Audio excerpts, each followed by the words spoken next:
episode number 58, the place to be reviews. I am Itepokuian Pete, if you will.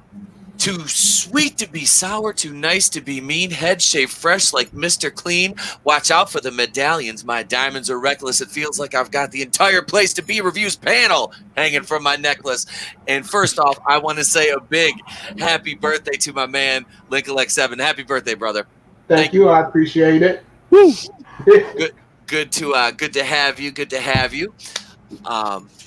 Next on the panel this evening, ladies and gentlemen, hail the Don of 2 cents toys, Salvador. Hello and salutations. I am back. I am 2 for 2 on these week streams, and I am here to entertain you. Let me entertain you. Next on the panel, ladies and gentlemen, he's the man from the land down under, Mr. David Applegate. Crikey!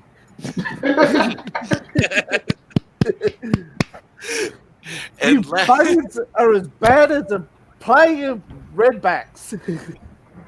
and last but certainly not least, give it up for my man, Cody from Goober Brothers Entertainment. He's down there in Florida right now, so he's kind of probably hanging from a light post and with an umbrella flying away wind. Let's go to Ollie Williams with the weather report in Florida. Cody, what's going on? Let's go rain. How you doing, brother? Good, man. Dorian, more like a Borean. I was gonna say, it did a number on the Bahamas, but so far you guys have kind of been all right. Yeah, we just had a little thunderstorm. That's about it. It was a cute little hurricane. So. It was fine. Yeah, we made it out fine. I mean, we boarded up and got prepped and everything like it was the end of the world, and I thought we were all gonna die, seriously. And then it said, "See you later," and went off track.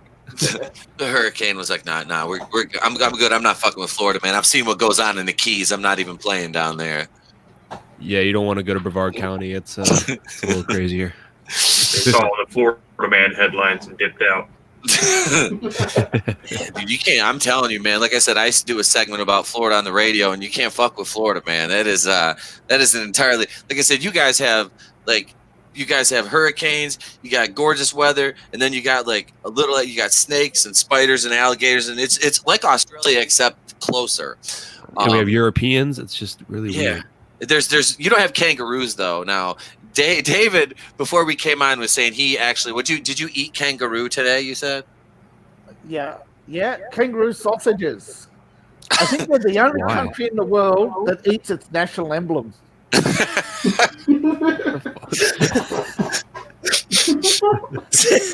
And we're fucking proud of it. these fucking they're like, I guess it's like deer though here, right? Like those big bastards jump across the road. I mean, do you have a hunting season for them down there? There is what they call the cull. When the numbers get over a certain point, they cull the wild herd. Okay. But there's actually farms that produce the professional sausages. Okay. All right. It's just funny, like kangaroo farms. It's just like I can just see it's like Mom and Roo just getting slaughtered continuously from Winnie the Pooh. There's that. They have that fucking image in your head the rest of the night now. Oh God. I just picture them wearing like flannels and straw hats. I don't know why. Yeah, because it really is like that at times out back, but most of the time they're in this like tan shirt, you know. That's pretty par for the course, and they call it a kubra. It's actually made from kangaroo, so it's not a cowboy hat, but it's sort of like one. Those damn. Now it was funny because I was talking to Chris Wicks about this, and he's another Australian, and he was telling me about how people whack these things with their cars and all that, and it's like that would be terrifying. I've hit over a dozen deer since I started driving. At 16, and I'm 39 now. So I mean, but hitting a deer is one thing. These kangaroos, these son of a bitches are jumping around on 2 legs. They have 6 packs. Yeah. These kangaroos. It's not a fucking deer. I mean, these things and they're fighting animals, by the way. They box, okay, and they kick with their hind legs. Yeah, It's like something out of Looney Tunes. It if is. you hit one, you don't get out. You let it shake it off, and then it'll bounce away looking for whoever picked the fight with it. Oh my god. Yeah, I don't want to fucking get out of the car with a pissed off marsupial. No, thank you. I'm good. I'm good with Of course, all that. my bigger fear was that I'll end up in Kangaroo Jack Part 2. That's it. Wait, who do you? Halfway across the desert, chased by an animal that can't go backwards. That's its only weakness. So Who do you think would win in a fight, Joe Swanson or a kangaroo with no arms? Oh. That is a good question. Let's see, a kangaroo with no arms or Joe Swanson. I don't know if Joe. That's if the kangaroo tips Joe over, though. I mean, he's hit. Yeah, I take Joe. Why don't we ask him? What does Joe think? Well, look, Sal, I think that I could take this kangaroo as long as I'm in my power chair. I got my off-road tires. I'm dead in those slicks.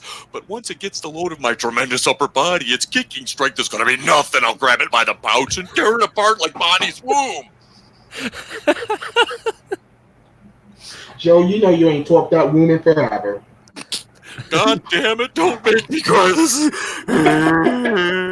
I can do the Joe Swanson cry, too. Speaking of animals you don't want to mess with, the Joker.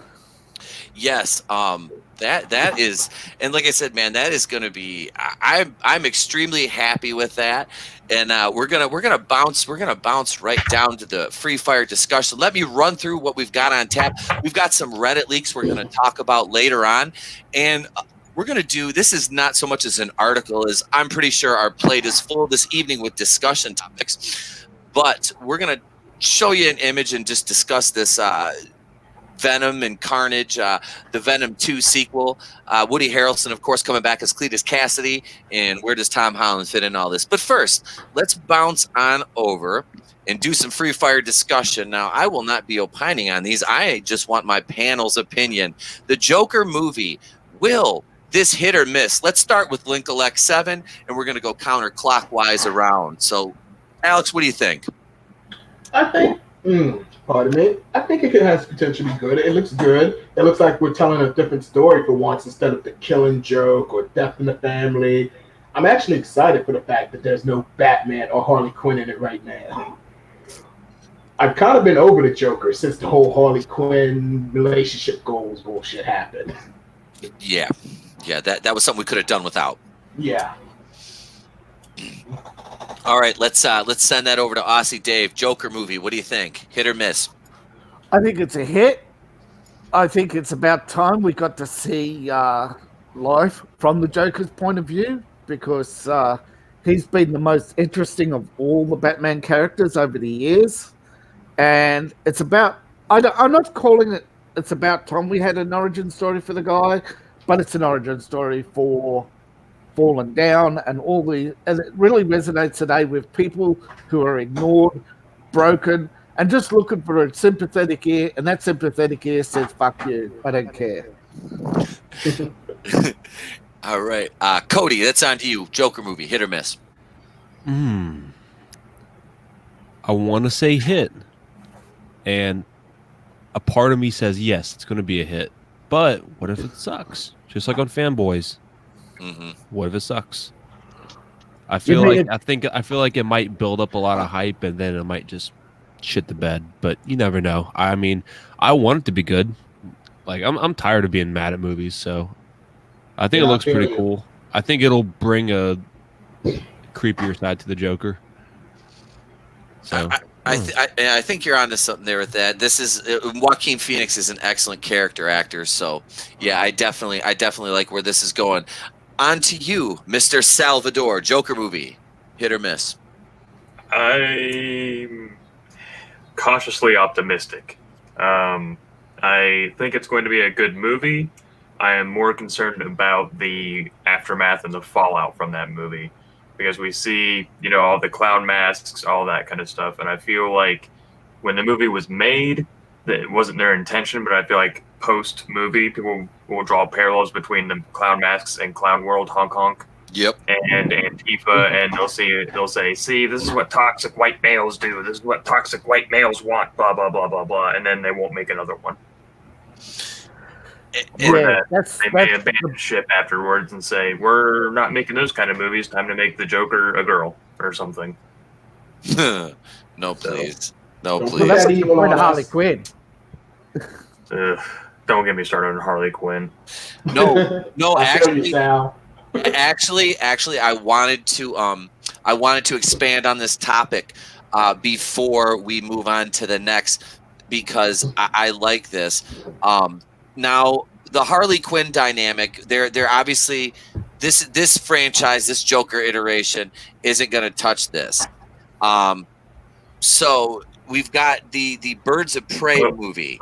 Let me say this, Pete. He does have a girlfriend in the movie. Yeah. Yes, he does. And Isn't a black woman too? yes. Yeah. Yes. Very fine black woman, if I may add. Yes. Oh, you ain't lying. No. There was, like I said, okay. I'm like you said about the Harley Quinn thing. I'm glad they're going to steer away from that. Now, what do you think about her in this Birds of Prey movie? Now, is this something that they said this Joker movie is probably going to stand alone on its own? I don't know where that makes the Batman hold this whole side of the DC universe, what direction that really puts it in. But the early Birds of Prey footage or teaser trailer, is anybody excited for this movie? We'll start back up at the top with Alex. You know me, Pete. I'm the one guy who actually does enjoy the DCU movies, except for Batman v Superman. And honestly, I forgot this movie existed till just now. I have to go look up the trailer right quick. I completely forgot. That's how little I care about Harley Quinn.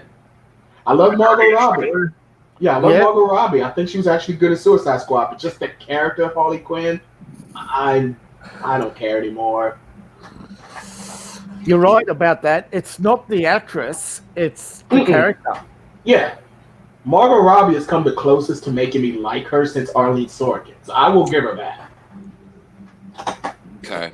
All right. Yeah, I'm kind of the same way with that one. Dave, what do you think about the Birds of Prey movie? I think she puts on a good performance with bad material. I think they're trying to make Birds of Prey a thing, despite it's failed twice now. And now they're talking about reshoots. So forget the trailer. Yeah, that's it seems like a almost a New Mutants kind of thing with like reshoots. Cody, Birds of Prey, what do you think?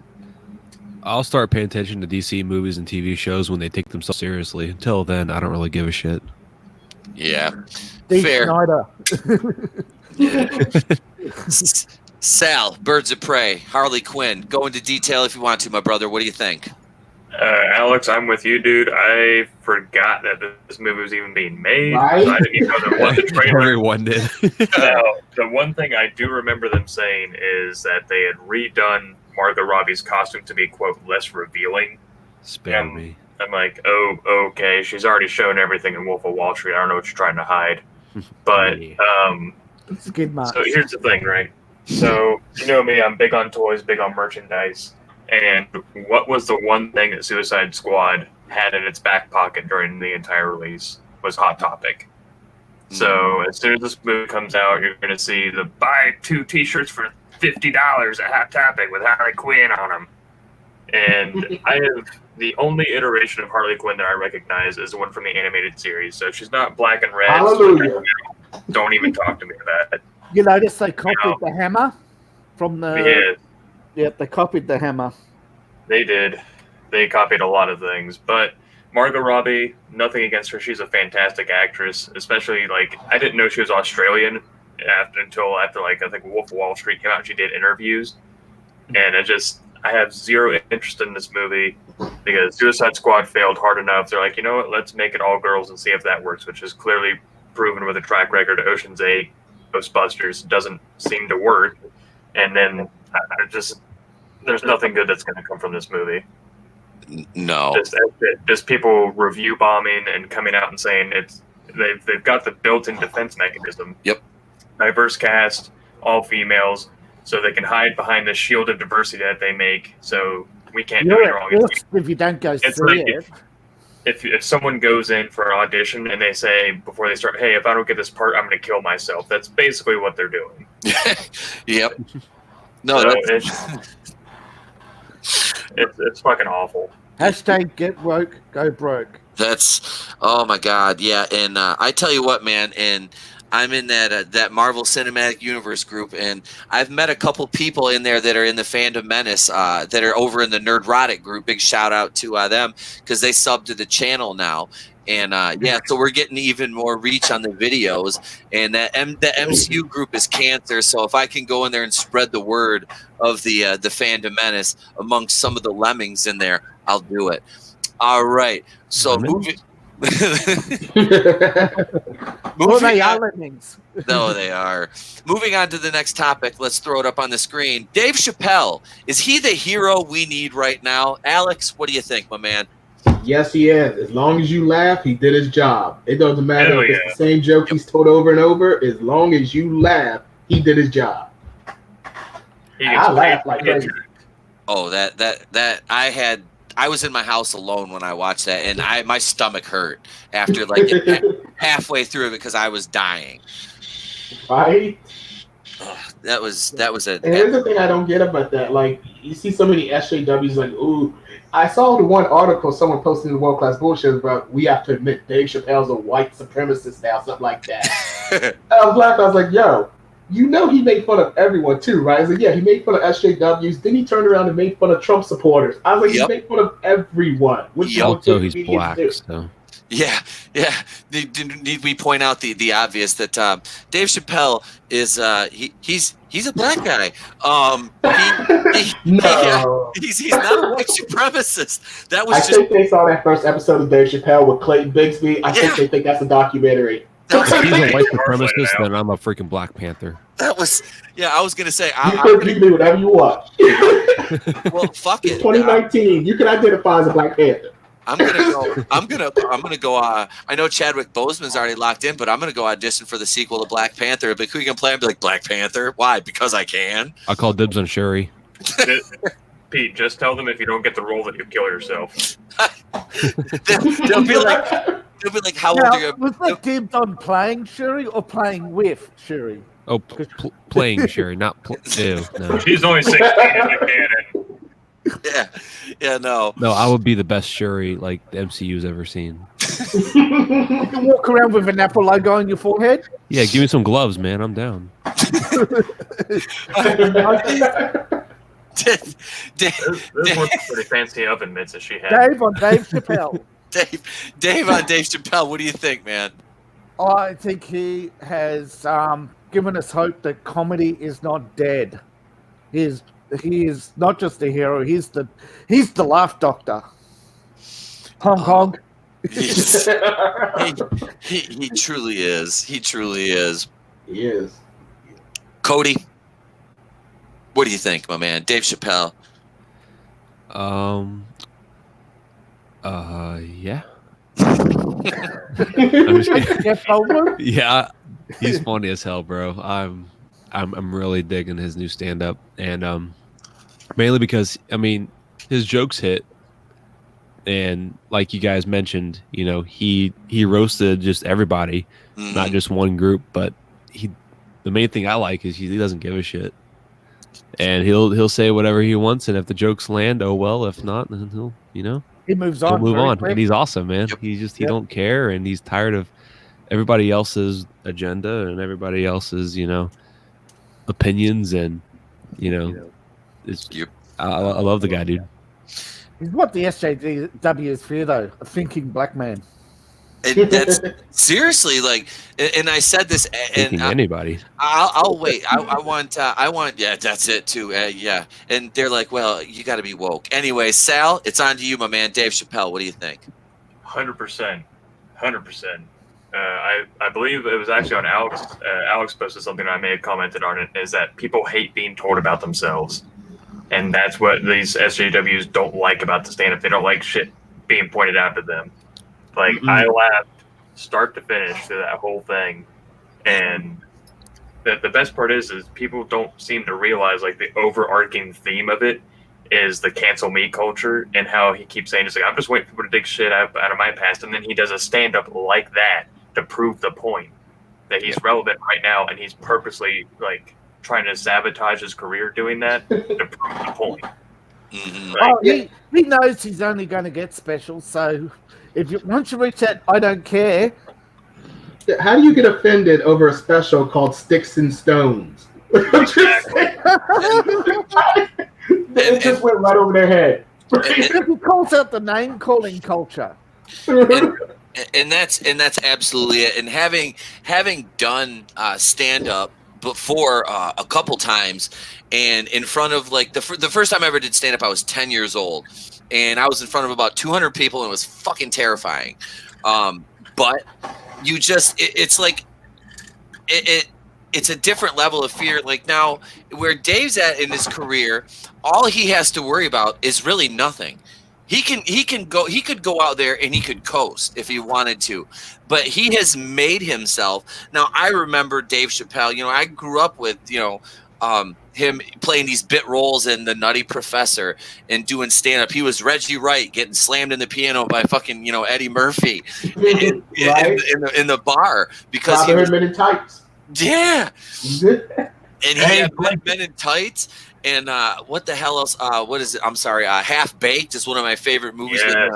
I mean, dude, he is absolutely wonderful in that movie. And the Chappelle Show was fucking revolutionary. I mean, I have this first 2 seasons on DVD. The third one, I don't really acknowledge its existence because it's. I mean, now Charlie Murphy and Donnell Rawlings are hilarious. Now Charlie Murphy, he's passed away. God rest his soul. He was an absolute gem, man. But I mean, that show was groundbreaking, and Dave Chappelle's continued to maintain that level of relevancy, even though he just stepped back for a little while. Everybody's like, oh, he quit. Dave didn't quit. He did like the Little John roll call, and he had that Dickie suit up under the mattress, and all I had to do was pull that bitch out and iron it up and throw it back on, and boom, he's right back in the motherfucking game again. And he did. He pissed off everybody because Dave doesn't care. He knows he's funny. He knows he's funny. He knows he's got the Netflix specials. They're not going to stop paying him. They don't give a shit what these shill ass critics say. Look at how many reviews, the positive reviews that drove that to 99% compared to the shitty ass fuck critics, the SJW critics. He got 17 negatives. Yes, and there was 3,900. Right?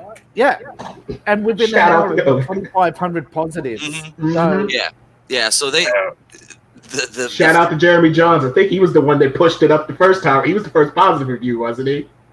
I think so. Yeah, I think Jeremy Johns was the first positive review. So we can't talk about Dave Chappelle's career without at least mentioning in passing Undercover Brother. Oh, shit. Oh, Conspiracy Brother. Yeah. Oh, Conspiracy Brother. If it weren't for him, I would have known that George Washington Carver made the first computer out of a peanut. Was it his lefty or righty? Who?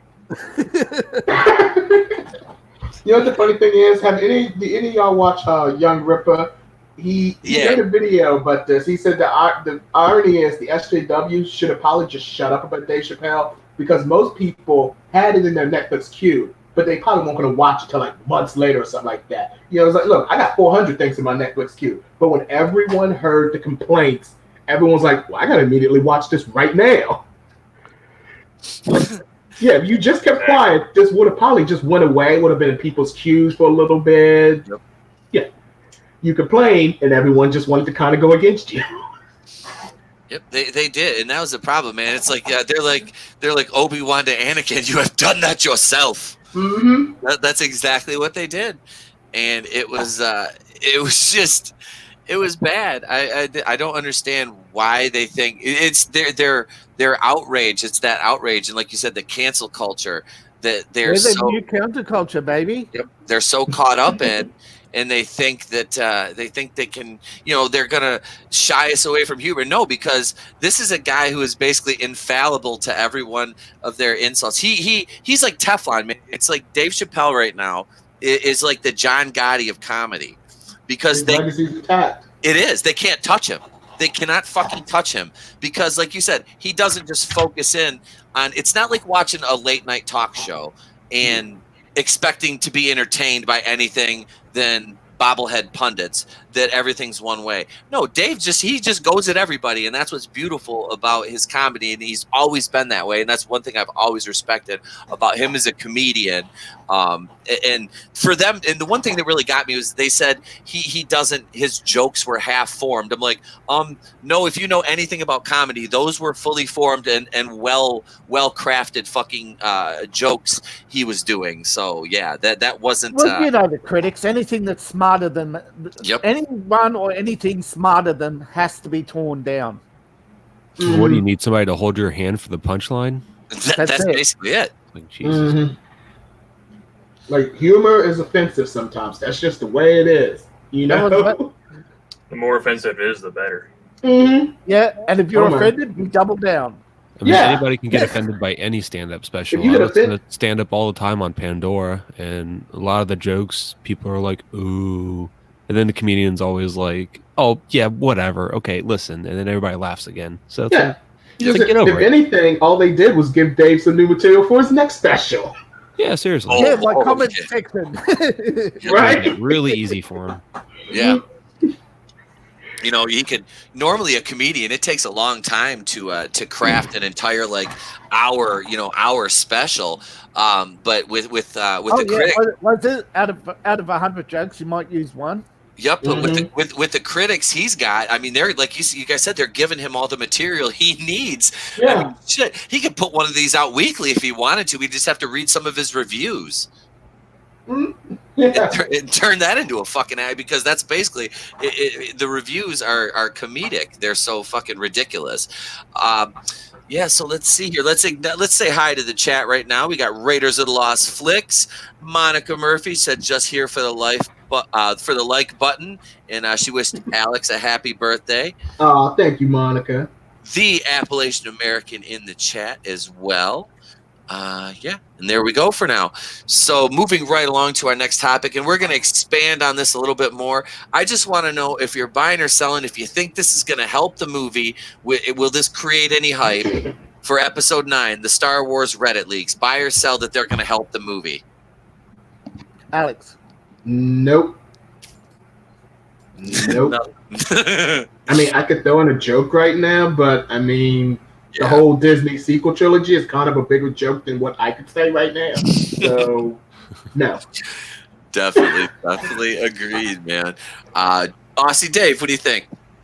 Okay, well, 6 months ago, when these were posted, nobody gave a rat's ass until the trailer dropped with the Red Stormtroopers in it. And why the Red Stormtroopers significant? Because that was one of the key plot points given away in the original leaks. So this gave it a bit of cred, right? And plus, they mentioned that Leia was going to be in it, although we knew that from all the will they, won't they use Leia, and they definitely said would, but it'll only be stock footage. Now, we're finding out that stock footage means all her appearances. And they're going to do some de-aging and digital editing. So they're going to try and make these links a thing, but I think it's marketing. I think they've given us a few key points, but the rest is bullshit. And it's not going to help me watch the movie.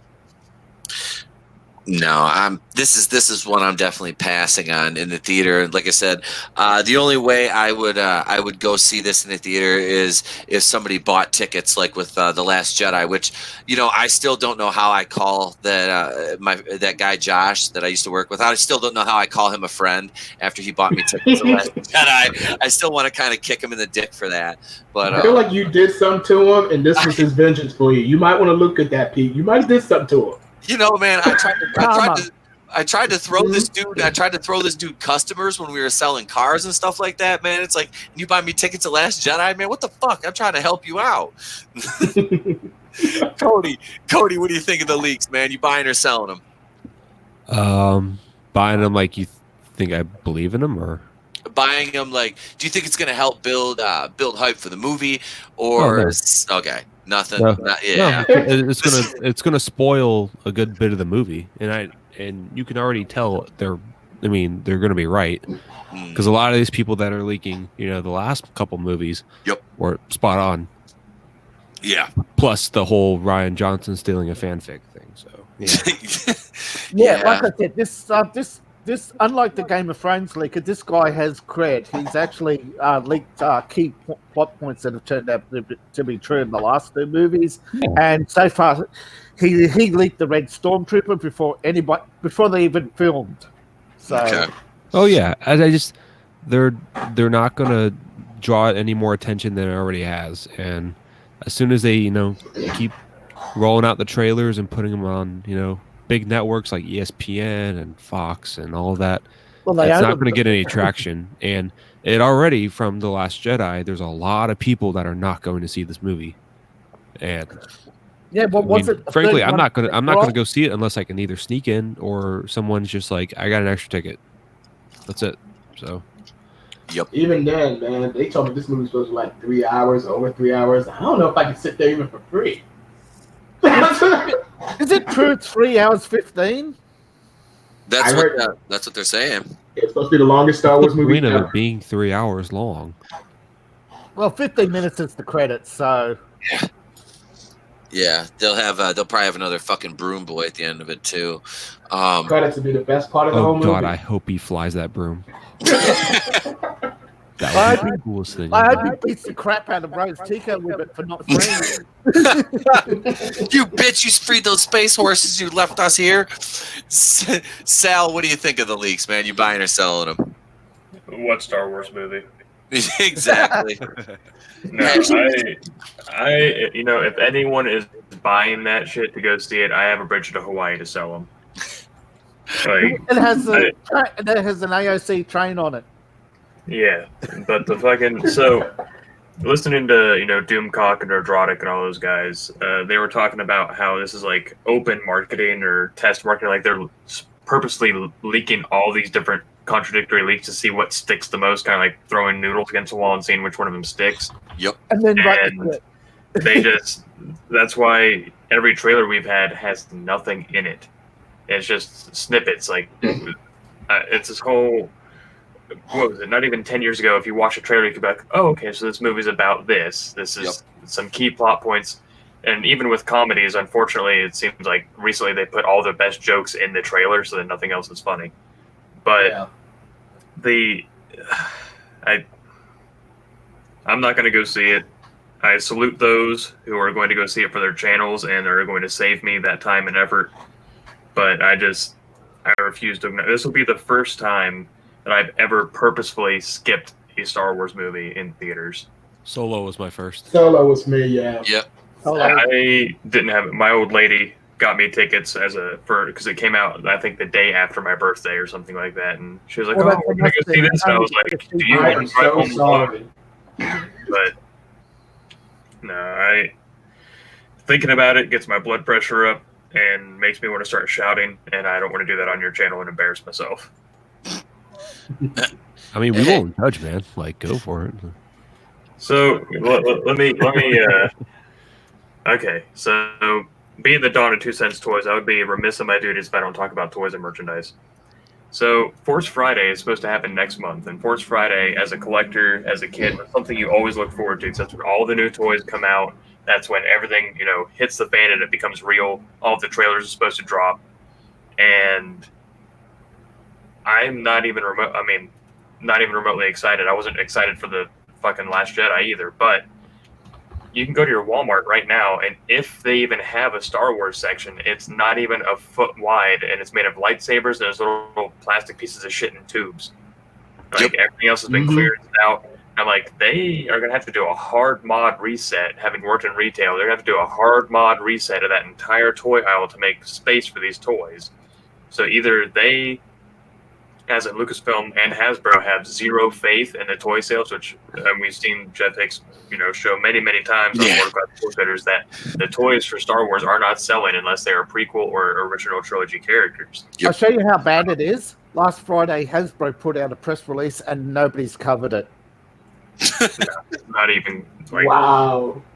Yeah, it's that bad, and I can feel my heart beating. I mean, not even hardcore YouTubers have covered it.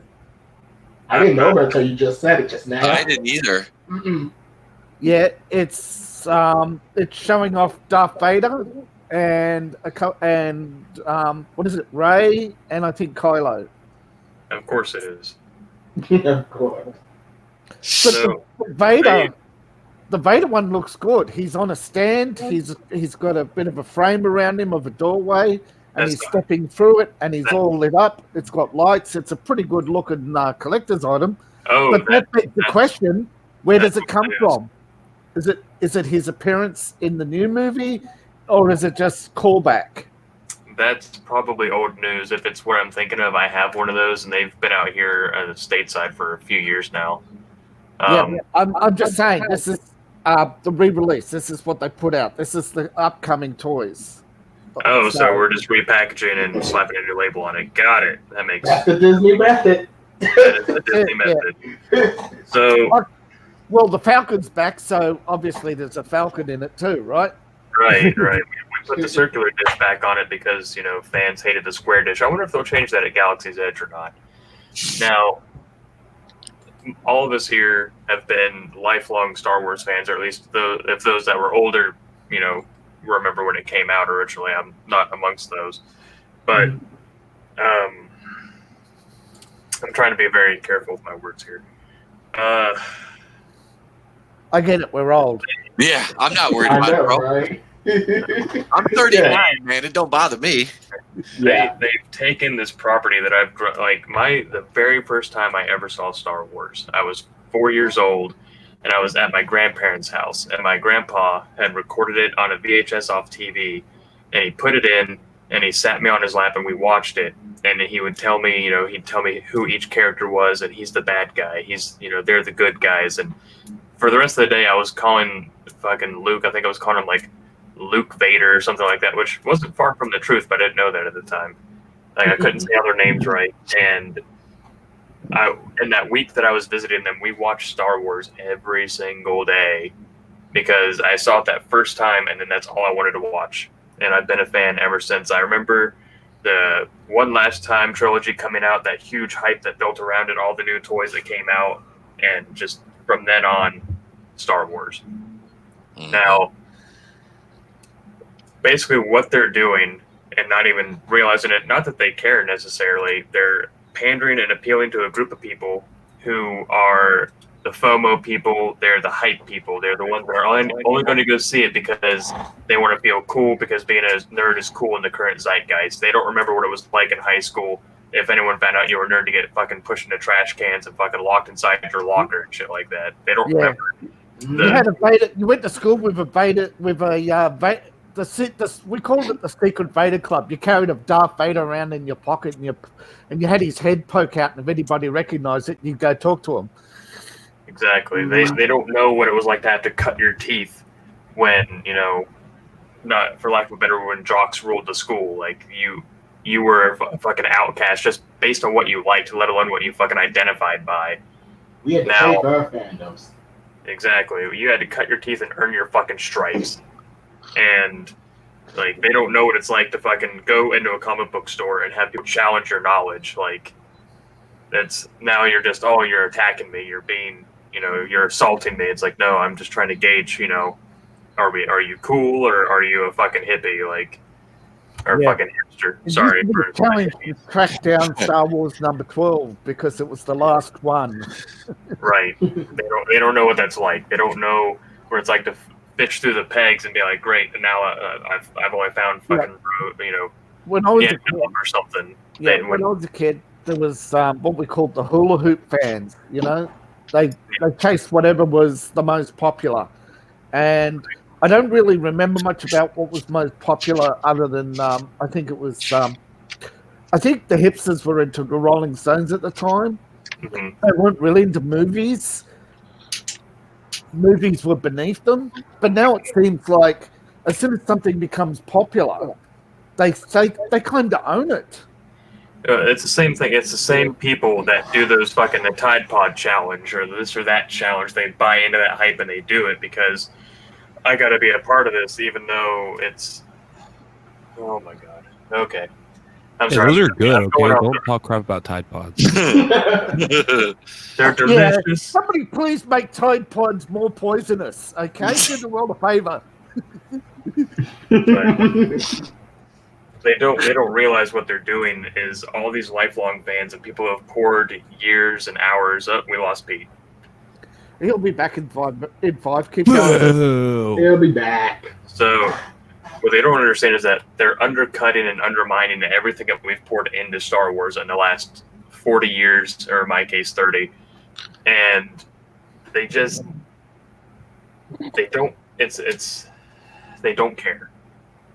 You know, I don't expect everyone to have the same level of passion for Star Wars that we have, or even, you know, nerddom in general.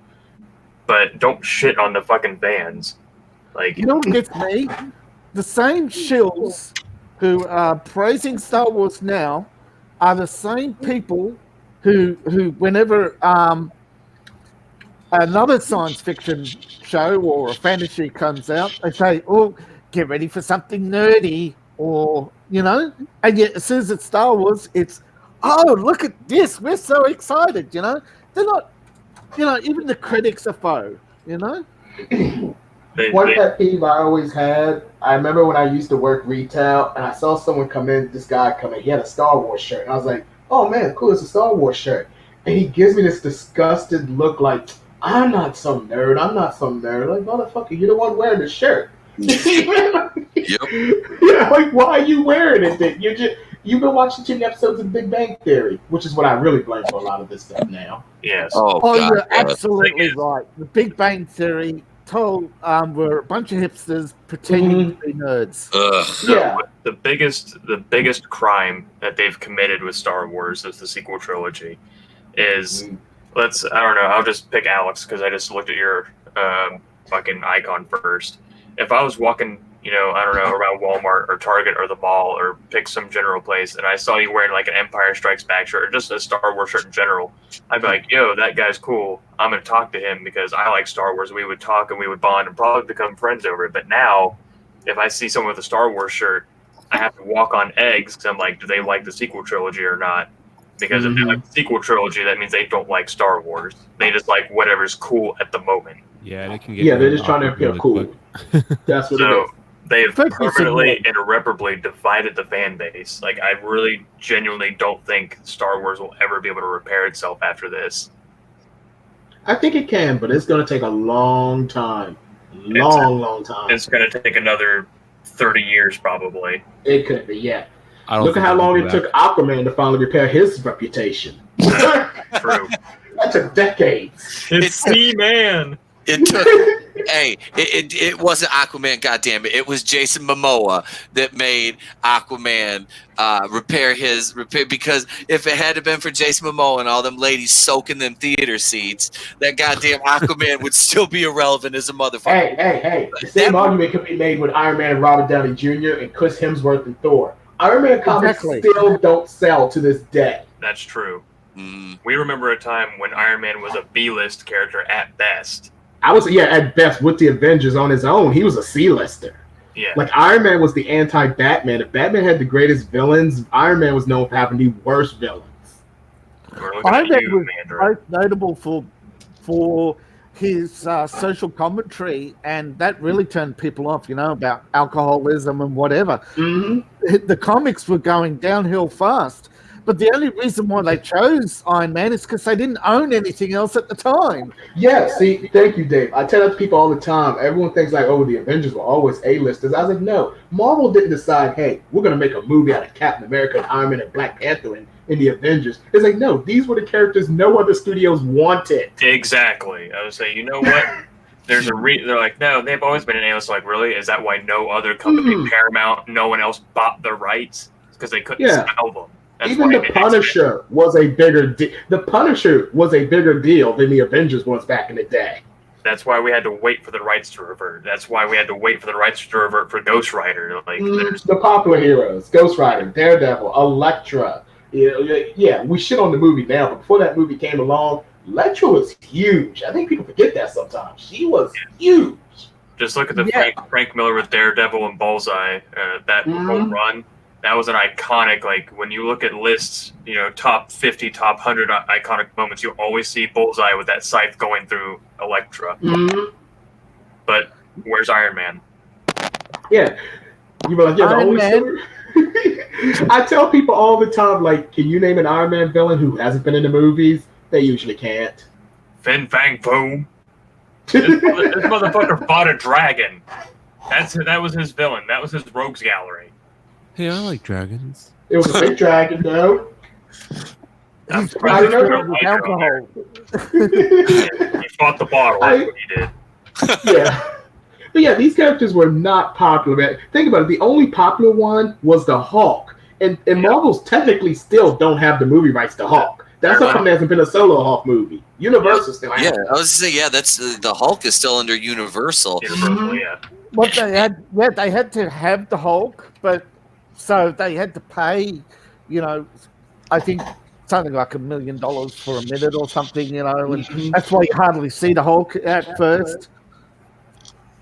That's okay though, because they neutered him. They took away one of his arms, so now we're gonna get She-Hulk. And we have, and I'm glad you brought that up, Sal, because I have that. I just found this article, and we're going to talk about it in a little bit about the She-Hulk thing, because it pertains to somebody brought up Young Ripper earlier, so it pertains to him going at it with the journalist over them wanting to change She-Hulk's origin story. So we'll get back to that in a little bit, but we're going to move on to the next one right now, which is Spider-Man will be better overall with Sony than in the MCU. Are we buying or selling it, Alex? I'm buying it with everything I got. All right, I'm kind of with you on this one because I'm tired of the direction they're going in the MCU. So I want to see. And I think even Tom Holland himself, even though he's playing it very close to the vest, and they're training him on what not to say. Finally, for once, for once they're keeping this kid's mouth shut. But I think he wants to keep playing this role for as long as he can, because after that movie with Daisy Ridley was deemed unreleasable, I think he realized I might not be that good of an actor after all. It might be just this role that I'm that good at. And it's just because you are Spider-Man. I mean, And mark my words, 10 years from now, he won't be relevant because he's only good at playing that late teens, early 20s. As soon as his face gets age on it, he's gone. Yep, every movie I've seen him in, he's late teens or early 20s. Yeah, that's kind of he's typecast. That's going to be the bane of his acting career. That, like you said, he's probably not going to adjust his style with age the way a lot of actors. Like, honestly, like I hate to say it because I'm not that big of a fan, but I am. Leonardo DiCaprio has totally evolved since, was it Basketball Diaries, when he was talking about being up on a rooftop masturbating? And or his best role where he was in What's Eating Gilbert Grape, where he got to be his natural self. He took time off and reinvented himself. Good on him. But I don't see Tom Holland doing that. I think he's too immature. I think although there's hope, there's hope that it'll fall down on his face and not make decisions based on being offered a role. I figured it out.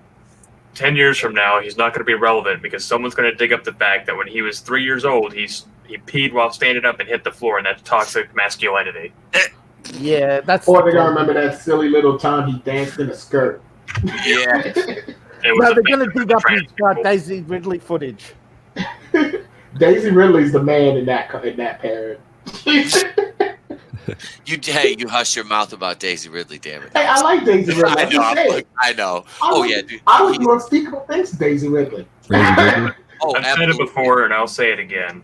For those that don't know, Razy Diddley has done a nude scene before, and it was for some detective show in the UK, and her nude scene was while she was a corpse, and that is the best acting she's ever done. I'll be right back. So next time my screen crashes out, don't expect me for a good 5 or 10 minutes. Does that include cuddle time? Well, I'm going to turn down I'm going to do the Al Bundy. I'm going to turn down the lights, light a candle, and be like, "Where were we?" Yeah, because look, I don't like Ray, but I do think Daisy Ridley is very attractive. Oh my God, yes. I got ripped on in one of the Star Wars groups. They're like, "Yeah, dude, so you're telling me like you like to fuck guys?" I'm like, no, because she's not a guy. I'm pretty sure she has a vagina, bro. Well, somebody correct, please. It's the MCU now. Yeah. Yeah. I'm like, she's not a man, trust me. If you want to make fun of me for thinking a man's attractive, then you can make fun of me for my Tessa Thompson fetish I had for like a month. And I do every single day of the week. I do. And I'm never living that one down. I'm never living that one down. That's okay. That's okay. No, it's not okay. God damn it. The first step is admitting you have a problem, son. I know I had a problem, Alex. I was crying in the shower. Oh no! It was Hey, you know what though, Pete? I can't harp on you too bad because when I saw Creed, I was like, "Damn." See. Crying in the shower. So we're going to see you look. buying weed off your next door neighbor, Mr. American Beauty. Okay, look, I'll admit right now, just to make you feel better, Pete. I think I told Adam this before. I can't remember who I told it to. In Endgame, at the beginning, I ain't gonna lie, man. Captain Marvel was looking kind of hot. When she was actually wearing makeup and had a face on? Yep. Yeah, as I would find out. Yeah, like I was like, yo, she get it. Nope. Then she got the Karen hair. And Yep. then it just. Ooh.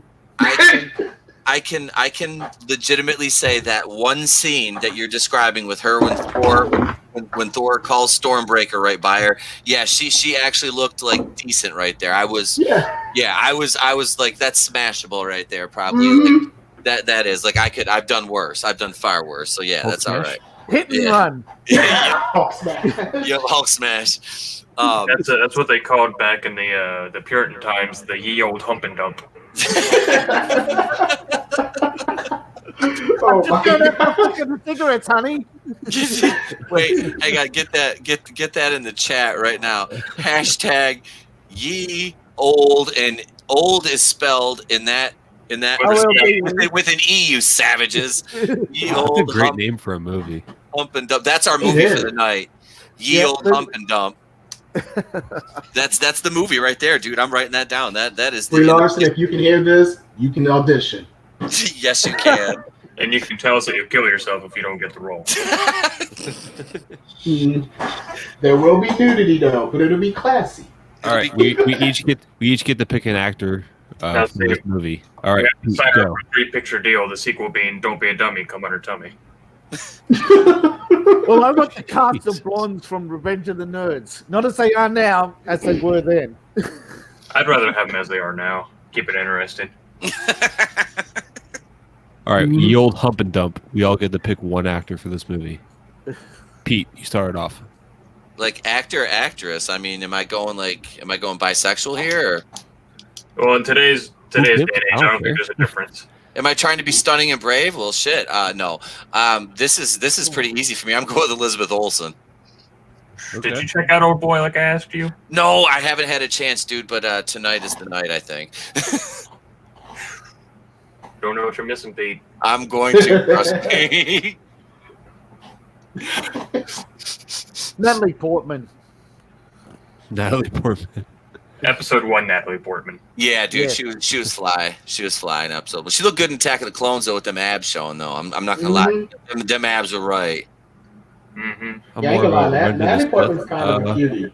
Natalie Portman guy. Speaking specifically, Queen Amidala, Natalie Portman. Yeah. Your Highness, Madonna. Natalie We Portman. got to burn 30 minutes of showtime just her trying to take all that makeup off.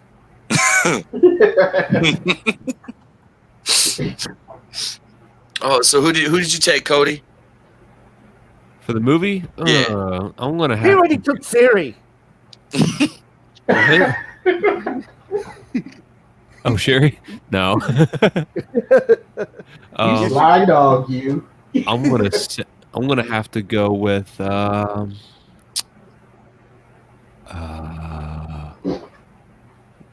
yeah. Hey, Evie, yeah, those take it. Bruce Willis. That's pretty good. That's pretty good. If you're gonna go that way, you might as well go for the best. Yep. All right, so Bruce Willis. Alex, who you got? Gal Gadot. Oh, dude, yes. Oh yes. Yes, Slay Queen. Oh yeah. I didn't even have to think about it. Although you have to put her up along Queen Margot from The Boys and go, I wonder, maybe a threesome? Who'd you who's your pick? Who's your pick, Sal? Oh man, I'm gonna go. You know what? Just for the meme, I'm gonna go with Keanu, but not Keanu as he is, but short Keanu from the meme. Oh, little Keanu. Keanu from Bill and Ted meme? No, it's the one he walks out on stage with himself, and it's little Keanu. I will probably end up doing something like that for the show flyer tonight. Right. With that meme. Sweet. So that is a hell of a cast for Ye Old Hump and Dump. We've got Elizabeth Olsen, Bruce Willis, Natalie Portman, Gal Gadot, and Keanu Reeves. That is a huge. That is a cast in itself, isn't it? Yes, it is. We'll take those Oscars now. I was gonna say that could actually win some Oscars. Mm-hmm. I'll take my paycheck now, Disney. Make it out to cash. That's my name. Yep. Yeah. My people that don't know me call me Pete, but my friends call me Cash. So yeah, that's it's so good. Someone's already thinking of a remake right now. They're like, shit, 2 years we're gonna reboot this. You mean in 2 years you're gonna make a sequel? Nah, motherfucker, we're rebooting that shit. Gender swap. Gender swap and everything. Speaking of gender swap, what is happening with Gwen Stacy? Why? What happened with Gwen Stacy? She could be in the movie too if she wants. Is she finally a cool character? No. I want post Green Goblin Gwen Stacy though. Make it interesting.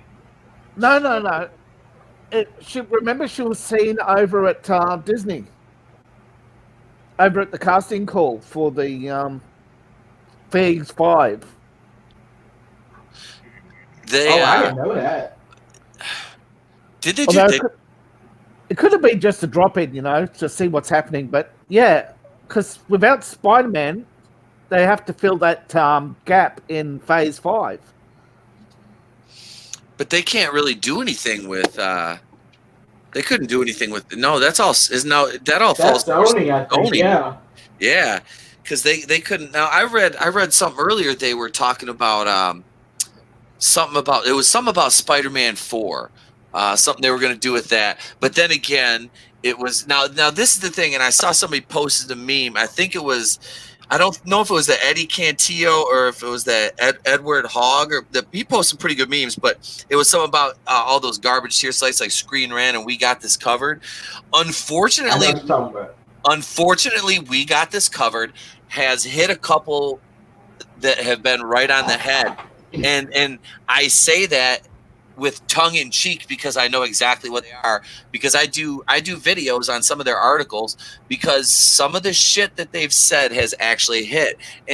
But it's a case of if you throw enough shit against the wall, something's gonna stick. Yeah, they watch what Screen Rant does and say, right, we'll do the opposite. Yep, and that's it. But some like they were talking about a Spider-Man 4 something or other on We Got This Covered earlier, and I'm like, I'm not even gonna touch it right now because I just didn't. There wasn't anything there, but they were right on the She-Hulk show. They were talking about the She-Hulk show months and months ago. So those, even like I said, even a blind squirrel can find a nut. You know what I mean? So, and I think that might be the case with some of these sites, but like, no, a lot of this shit, like me and Adam always make fun of fucking Gossip Cop, you know, Gossip Cop, wee, you know, sites like that. I mean, these guys, like, it's like you take a fucking sentence and try to stretch it into at least a 4 or 5 paragraph Well, they article. put out 200 to 400 words a day, so they're very busy. Oh, yeah, I mean they're scouring the corners of garbage tier for a lot of their But stuff. it's possible the actress could be going for Squirrel Girl, because remember I covered that when Mark Marvel had a casting call for Squirrel Girl, and they had a costume release which nobody showed up for. Mm-hmm. Well, this is the thing is though they're gonna bring her into the MCU now, and it's probably gonna be on Disney Plus.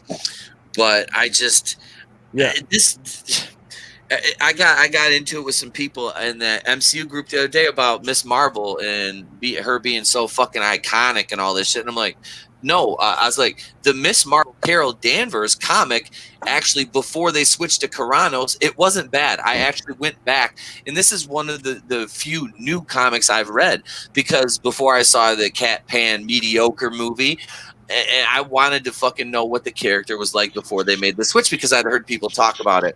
So, you know, I went back and I read some of it, and it wasn't great, but it wasn't terrible. You know what I mean? Like, it wasn't quite birdcage lining. It was something I might, like, if I was stranded in the wilderness, I might use to like light a fire, wipe my ass with. But, you know,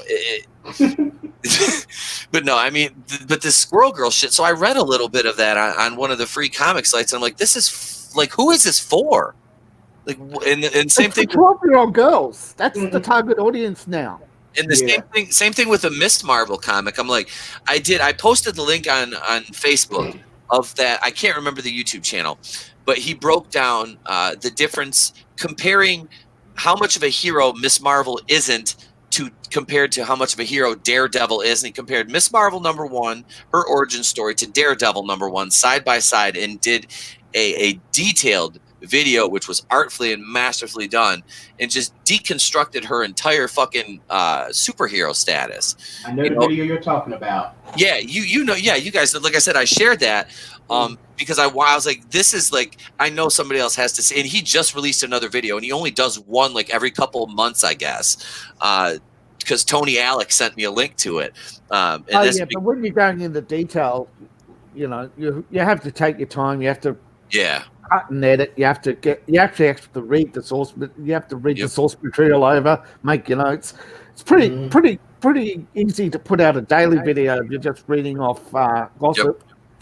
And that's and I kind of want to segue into this because I just finally watched the Halloween 2018 last weekend, and I'm sure, you know, we've talked a lot about this on my chat and, you know, on my wall, because I posted that I watched that, and I watched Godzilla King of the Monsters, and I did a quick review on Godzilla King of the Monsters because I thought it was fucking awesome. And really, there's a lot of good things, and I kind of wanted to talk about it a little bit tonight because it was a really kick-ass movie. And on the flip side of that coin, Halloween 2018, which I am really in the middle of, and this goes into that review. I spent 3 hours typing up a review the other night, and I have about an hour left to do tonight. I have about 20 minutes of the movie left, and then I'm gonna do my my editorializing on the review. But yeah, I'm gonna put out. It's gonna be like a fucking Mauler review.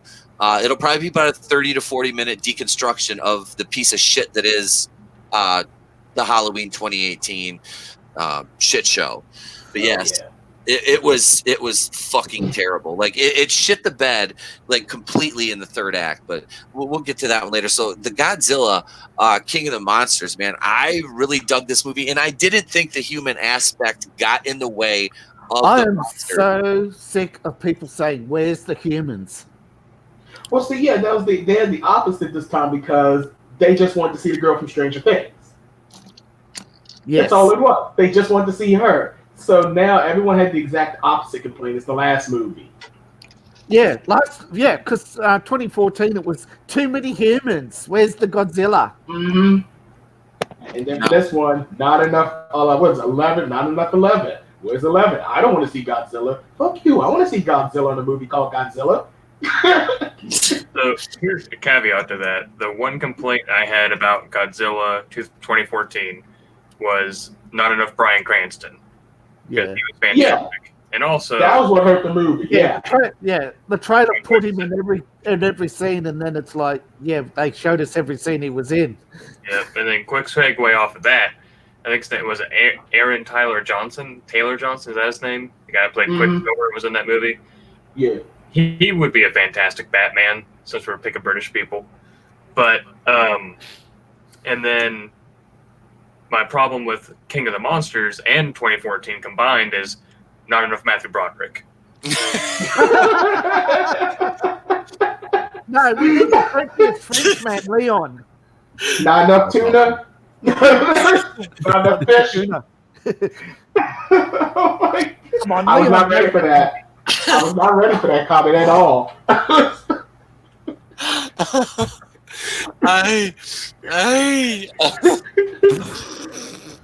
Oh my god! And this is what I love about the live streams. This is why I love them. We scarred people with Godzilla 97. Was it 97?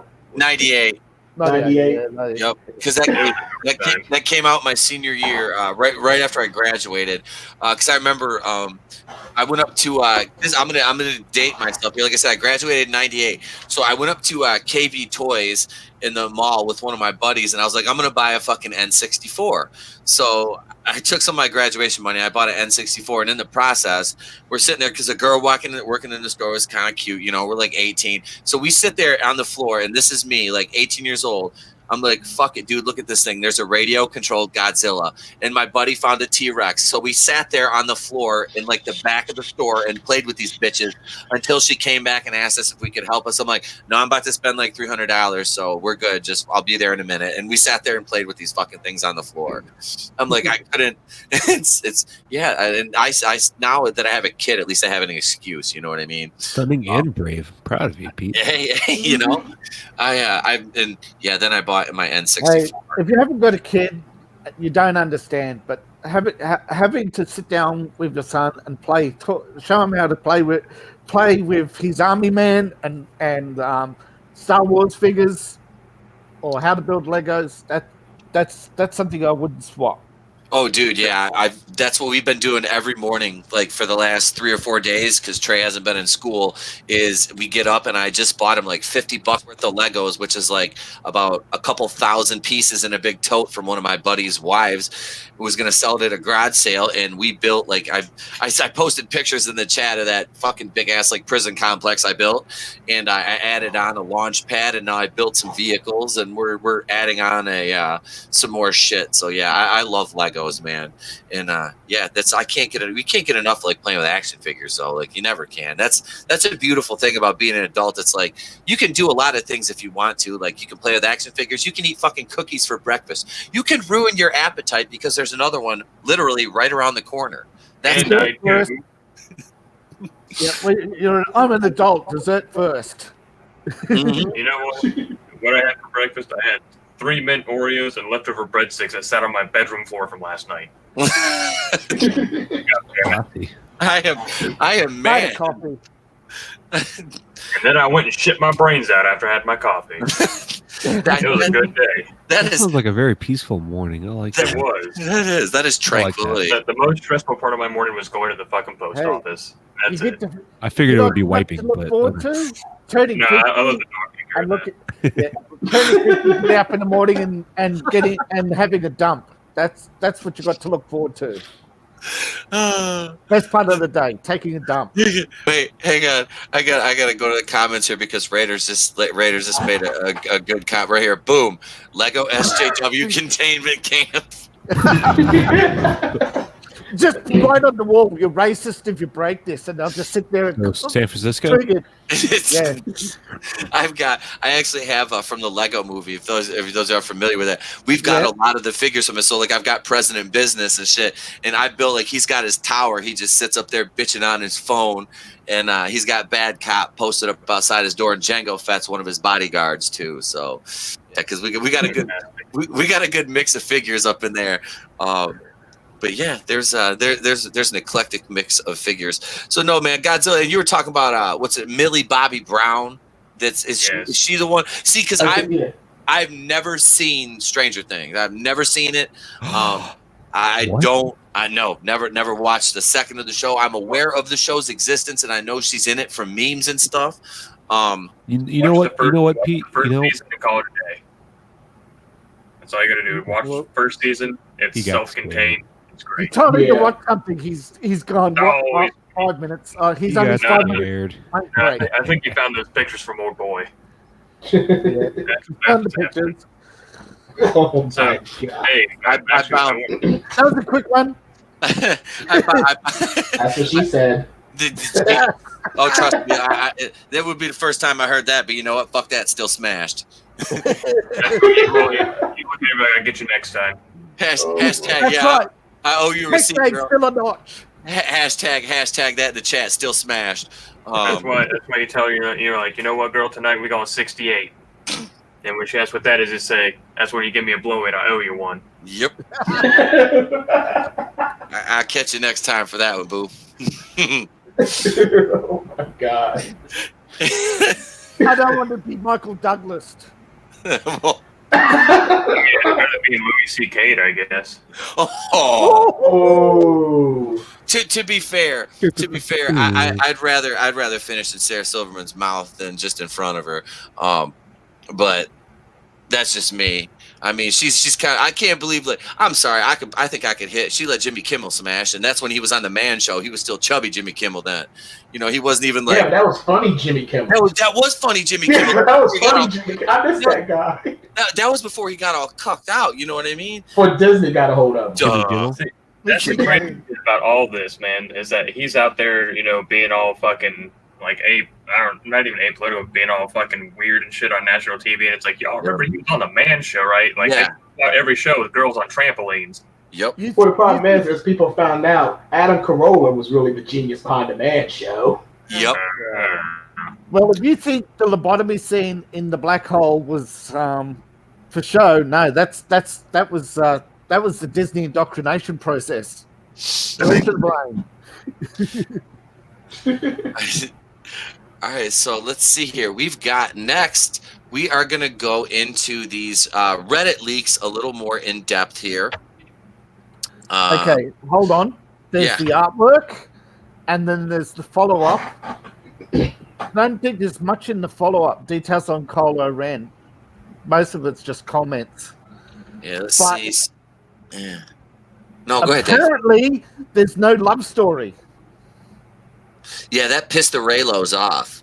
I was happy with that.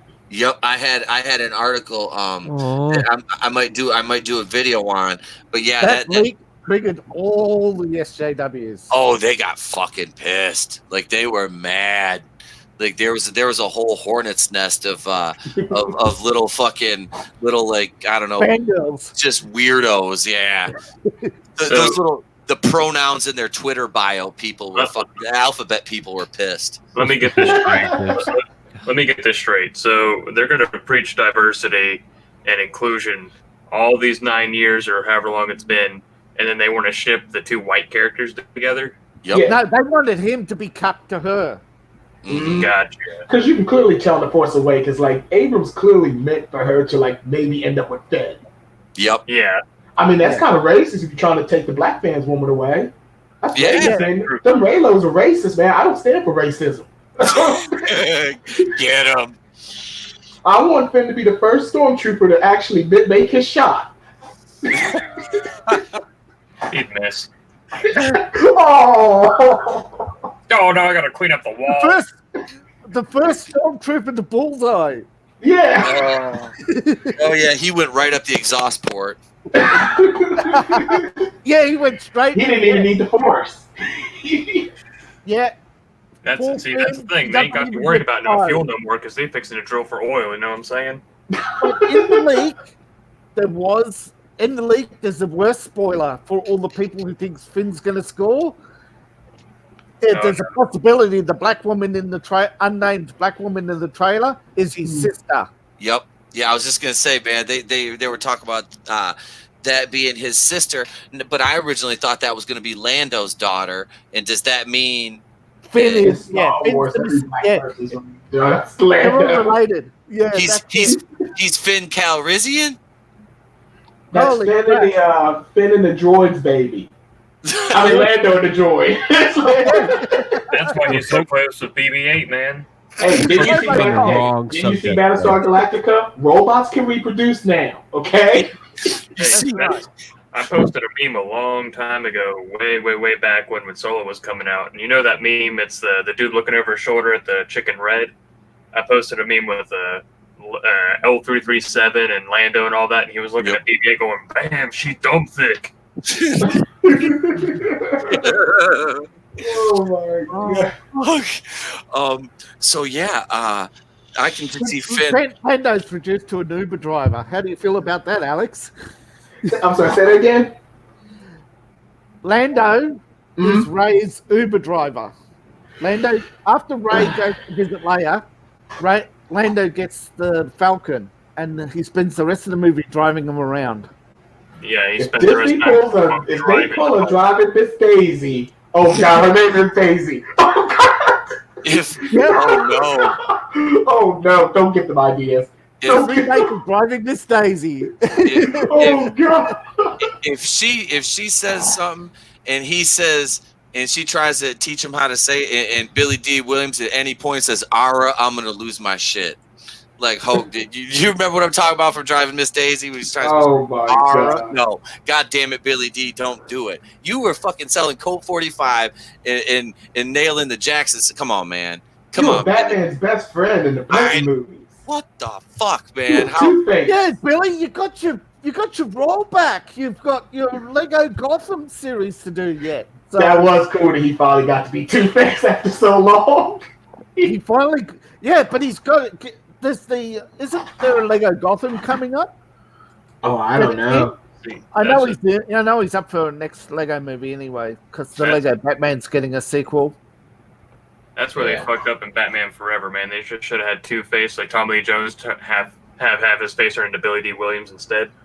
Yeah. That would be fucking great. Oh man, that would be absolutely great. He's half Tommy Lee Jones, half Billy D. Williams. Mm-hmm. Oh, like which one's the evil half? Tommy Lee Jones. It'll be like a Rorschach test. Whichever one you pick, you might be a racist. Which one's the evil side?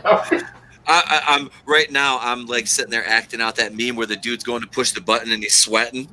You know what I say? The biggest thing that had people sweating, though, is when Jar Jar came out yesterday and said there's more old favourites to come. Everybody's thinking, oh no, Jar Jar is going full Jar Jar Binks. Well, here in these spoilers, it says, let's see, Nien Nunb appears in an identical costume from the previous films and has a larger role than either The Force Awakens or Last Jedi. Oh, so they're going to kill Nien Nunb off finally, too, huh? Oh, you mean like how he helped to blow up the Death Star with Lando in Episode 6? Yeah, he never gets credit. Yeah. He never gets credit for that. Nope. He was a I don't think Lando gets any credit for it. No. They only just bring up Luke did it. Hey, Lando did it without the Force, damn it. Yeah. He just had a bottle of Coke 45 in his hand and his nine up, and that was it. And a fucking and an Asian and a alien that was oddly based on an alien or an Asian gimmick as his co-pilot, so he couldn't understand him. Mm-hmm. That's also why you couldn't let him drive. He's like, no, man, you are going to be in the left lane with your right blinker on, motherfucker. I'm telling you now, man. Based on what we know about Lando now, you know that whole flight he was looking at that fucking mouth that Nien Nunb got. Oh my god! I just thought of something. Yep. Sorry. I was just saying. Y'all saying in the trailers for this movie, the Millennium Falcon has his dish back, right? Yep. What if they did that just so Lando could lose it again? Oh. Yeah. I mean, would you really put it past Disney to do it? Would you really put it past Disney to do that now? They got that scene in the trailer where they're all coming out of hyperspace and they're creeping up in the dust cloud on something. And Lando pulls up too soon, Like X-Wing goes straight through the dish. If that happens, I'm gonna be very pissed off, but I'll be happy I was right. Yeah, I tell you what's gonna make me the most angry. I sent it as a super chat on the WCBS podcast on Thursday. Is that we have yet to see what happened to Luke's green lightsaber. I mean, we see in that weird flashback, but he pulled that shit out of the rubble. I'm gonna fucking puke if R2 ejects it and fucking Rey catches it and wields it. Oh God, we're giving them ideas. This movie already looks like Return of the Jedi Part 2. Yeah. Disney earmuffs right now. Disney earmuffs. I don't want you to hear what Sal just said about that lightsaber, because if that shows up in the movie, so help me God. Yeah, I like the green lightsaber. I'm kind of pissed it hasn't shown up yet, except for like the shittiest scene in the entire trilogy. There's one thing that I don't want Rey to have it. Disney have done something great. They've finally taken the Dark Rey has taken the heat off Gillette. We've got a new razor ad. If I tell you what, man, if that's Dark Rey, I mean, does that mean she's like more freaky than regular Rey? But hopefully she has better personal hygiene, because Rey ain't changed her outfit barely in like 3 damn movies. So I don't know about all that. If I know anything about meat, I know that Dark Rey's gonna taste better.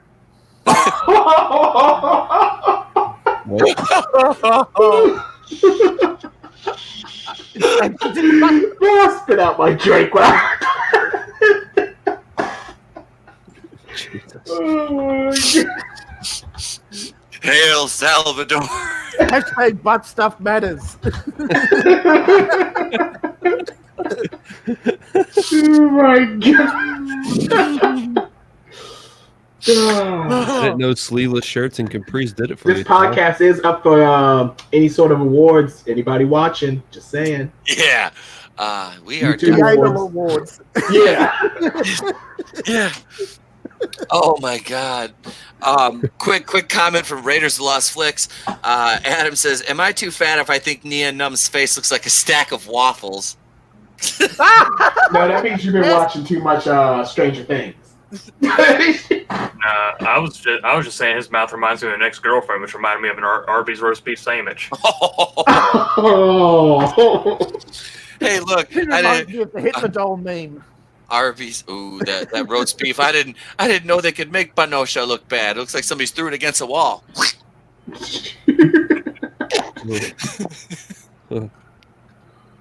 Oh my God.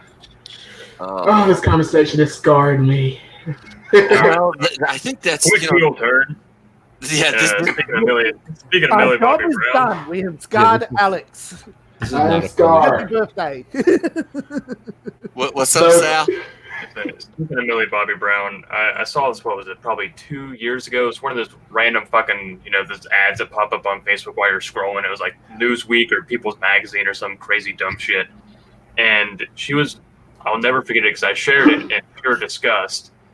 It was like, Millie Bobby Brown voted like in top 10 sexiest preteens or something like that. I'm like, what the actual fuck? I saw that. That was so sick, man. Like, Hollywood keeps trying to sexualize that little girl. And I was fucking it made me sick to my stomach. Like that. Yeah. That girl. R. Kelly's the only one who regret it. Oh my God. I've never been so fucking furious in my fucking life. And yet these websites that put out articles like that don't get reported. So. Right. They're the ones that's judging us for laughing at Dave Chappelle. Yeah. Or Pete getting blocked or Facebook jail for a fucking Hong Kong meme. Oh yeah. Hey, you all know I've been in Facebook jail, right? And for some reason there are still, to this day, right? When you get your Facebook ban, they tell you what post you got banned for. Mm-hmm. Nothing. Mm-hmm. There's nothing in the comment ban. You have been banned. You've posted an inappropriate comment. Read our community guidelines. There's nothing in between. They don't tell me what post it was. Really? Nothing? Nothing. Jeez. Jesus. Yeah, I get it. Like every time, it's always somebody reporting me because I roasted them in a comment thread or something like that. Or Yeah. I posted like it's always like a honk meme is a photo comment response to some SJW, and then they lose their shit. And I'm like, and they say we're the ones that are like. I got it. What was it the other day? You're intolerant, so we've got to report you and have you deplatformed. I got called a sexist because I wanted the actress that plays She-Hulk to be in shape, like in good physical shape, like to athletic looking. And that's horror. Yeah. How come you didn't find your comment problematic from the get-go, Pete? If my SJW brain was working, to be a person of color other than green.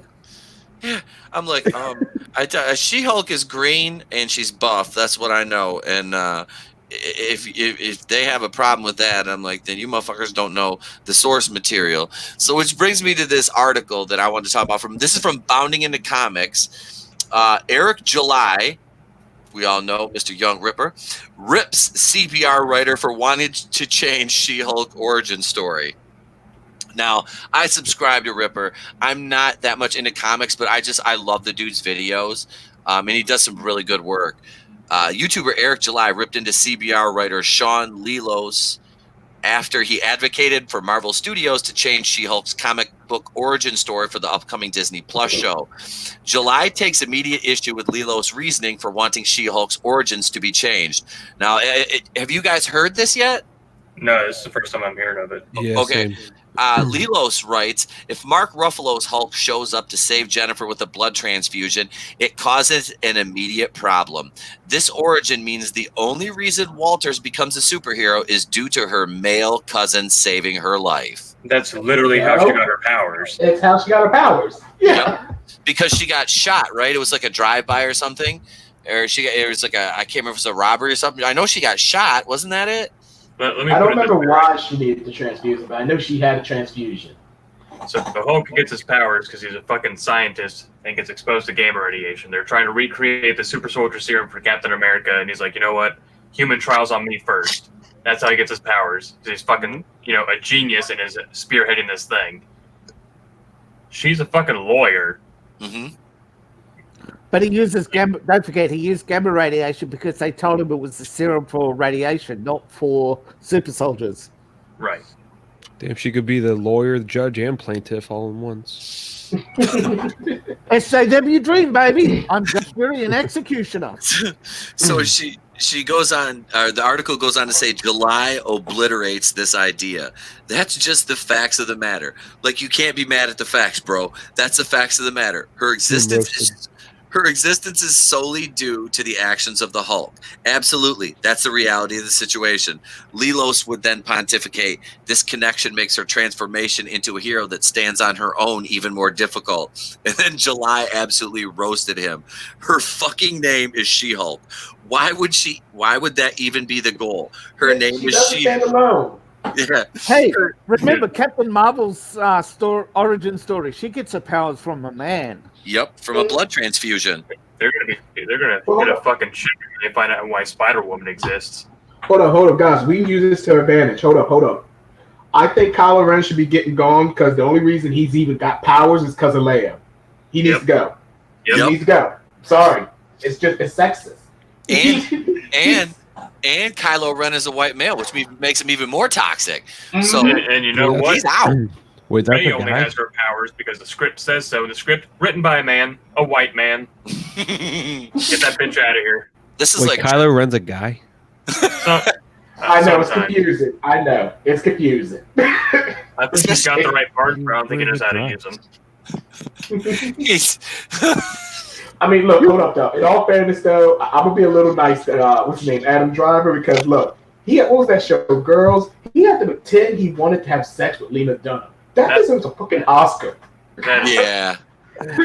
Like, oh my God, that man has my respect forever. Just think, he got paid when he did that. Like, Dion would do it for free. So. Gross. Ooh.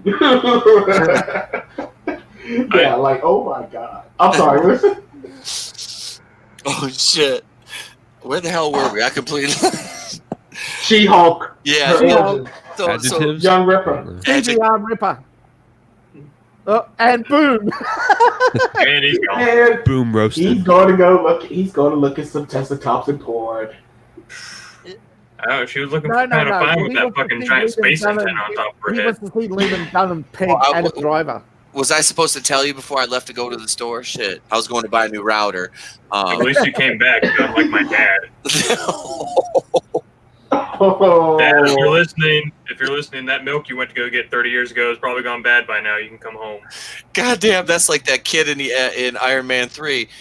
When's your dad coming home? Well, he went to the store to get scratchers, and that was 7 years ago. So He must have won. yeah, he must have won.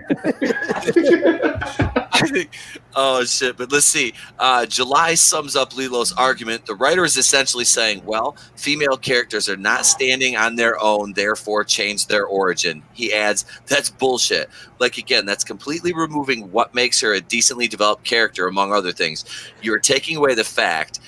Again, that the writers have done a decent job of not trying to have her erase Hulk. Like I'm talking historically speaking, when she was brought in as She-Hulk.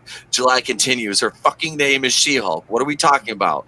Bro, there is no getting around that. Then to have the nerve to try to pull from the bad ideas that made Captain Marvel, the movie that made, and then be like, well, they did it and it was a good job. Like, no.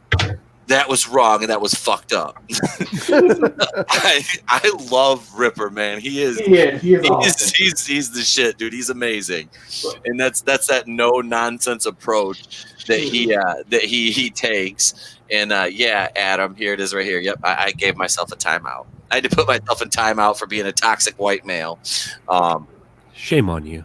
Damn it. I Look, know. if anyone thinks She-Hulk can stand on her own, I would ask them right now, name a She-Hulk villain. And look, just to be fair, even on the DC side, can anyone name a Supergirl or Batgirl villain too? Nope. Vagisil. Vagisil. Yeah, yeast infections. Tailors. Split ends.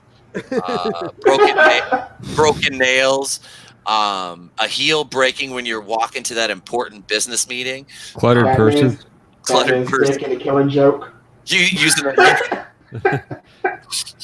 Actually, yeah, the killing joke. They did try to give Batgirl an arch nemesis in that, and it did not work out too well.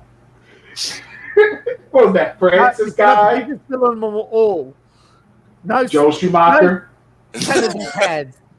I can't get the right sanity pad.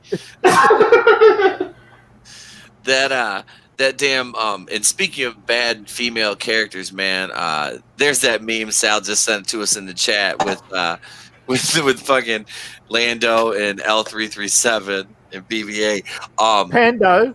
Pando, yeah. The goddamn bat, they dropped another Batwoman trailer the other day. Still happening? Yeah, they're dropping one every 2 days. Well, they have to. People keep forgetting about it. I'm trying to forget about it. But that's the problem. They don't want you to forget about it. They want you to feel that male shame. I feel that every time I Louis C.K. myself in the morning. Now, ever since they CGI'd Captain Marvel's hair, now they've got to do it in DC with Catwoman. So yeah, I'm sorry. I had a small visitor. I woke up. Okay. No, I was talking about the Batwoman. So yeah. It's kind of it looks like a compilation. I haven't sat through the whole trailer yet because I have to do yet another reaction to this goddamn thing because I promised. Done it on the last 4. yeah. It's like it's and I'll say this: the last trailer wasn't as cringy. It wasn't as cringy. It was still cringe, but it wasn't as bad. But the one I had the CGI hair. the one where they let Ruby Rose talk, it's like, oh god, no. It sounds like Helen Keller to me. It's just like, I'm like, oh god. This is why I keep telling you, man. John Wick 2 was her best role. She didn't have to talk in it. And I quoted. I watched your video, Pete, and it reminded me of that Family Guy episode where the one chick's on the couch and she's trying to order a movie. She's like, the last Mimsy. And they're like, and it says, you ordered 300. She's like, no. I see your comment about John Wick, and I rated you Orange is the New Black because she has the shower scene in it. Who's that? Yeah, but at the same time, it's Orange is the New Black. It's true. It's a shitty show, but there's lots of boobies in it. This is true. That does make up for it. Was invented for. I mean, if you're gonna have a show about a female prison, there better be a lot of boobs in it. Oh hell yeah! So That's why a remote has fast forward and mute. Yep. And pause. Yes. This is the day of VHS now. You can't mess up the tape by just pausing at that one scene over and over. Yeah. That was the worst with VHS, man. You're like, pause, fuck, there's blurry shit in the middle. Rewind and try again.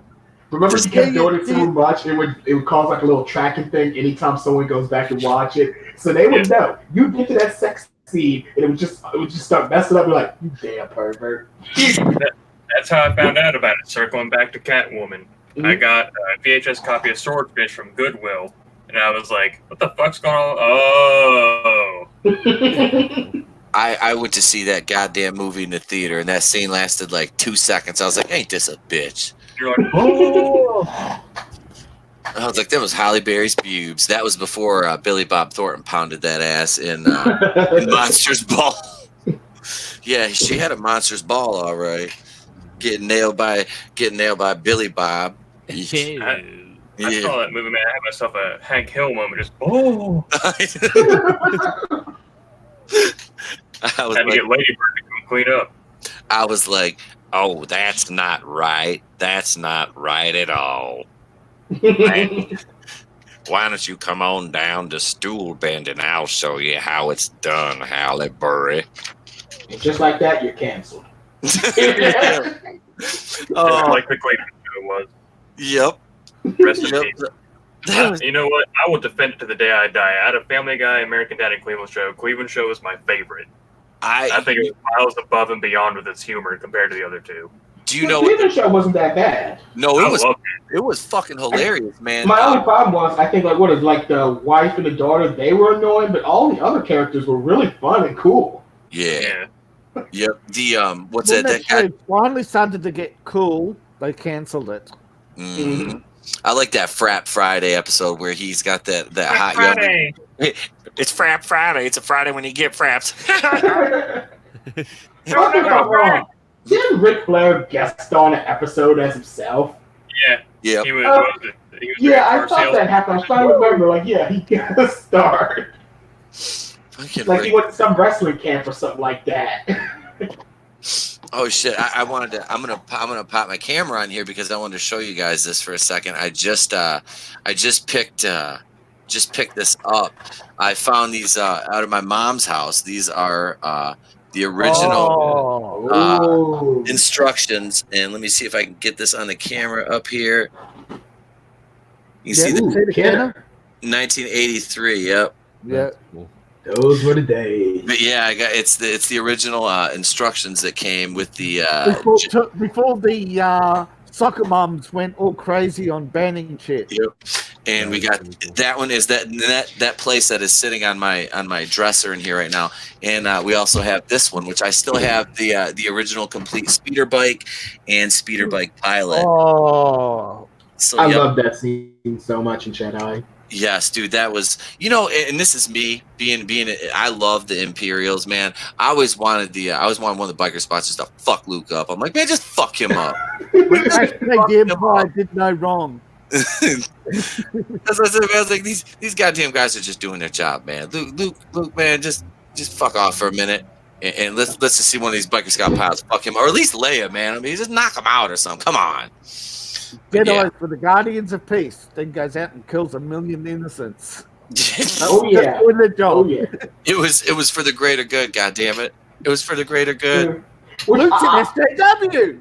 Oh my god, that's mind blowing. I'll give Disney some credit. There is a Star Wars book out there called Lost Stars. It's like Romeo and Juliet and Star Wars. It's probably the only thing Disney Star Wars I thought was good. And they do reference like Luke is he's like Osama bin Laden to the Galactic Republic.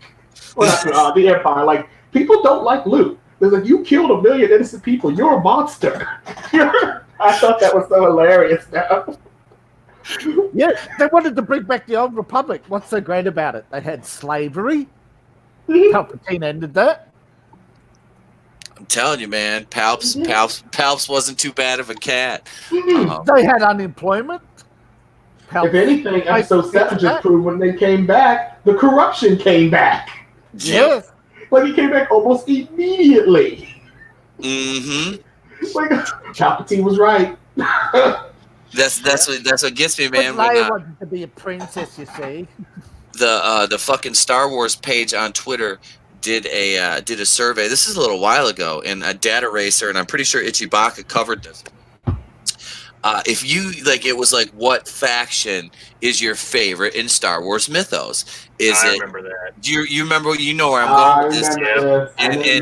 And I'm an Imperial fan. So if you said you're an Imperial fan, if you like the Empire, you're a fucking Nazi. And they're like, we don't know what's more disturbing, that as many people are like infatuated with space Nazis and all this shit. It's like, are you people that deranged and fucked up in the head? That's what you automatically correlate to. And those are the people that have never actually seen or interacted with anybody who is a quote unquote real Nazi, because they think anybody that disagrees with them across a keyboard is a Nazi. So they don't know shit. Like Ben Affleck said in was Jay Silent Bob, fictional characters. These are fictional characters. Mm-hmm. And these motherfuckers get all worked up because you like them. It's like, oh, you like the Empire? Well, you're a fucking imperialistic, fucking racist, white supremacist ism. And I'm like, I ran out of ist and isms. Please give me adjectives, because I need something that I don't know what it is. They just like them because they think the colors look cool. Darth Vader had a black cape. You know what?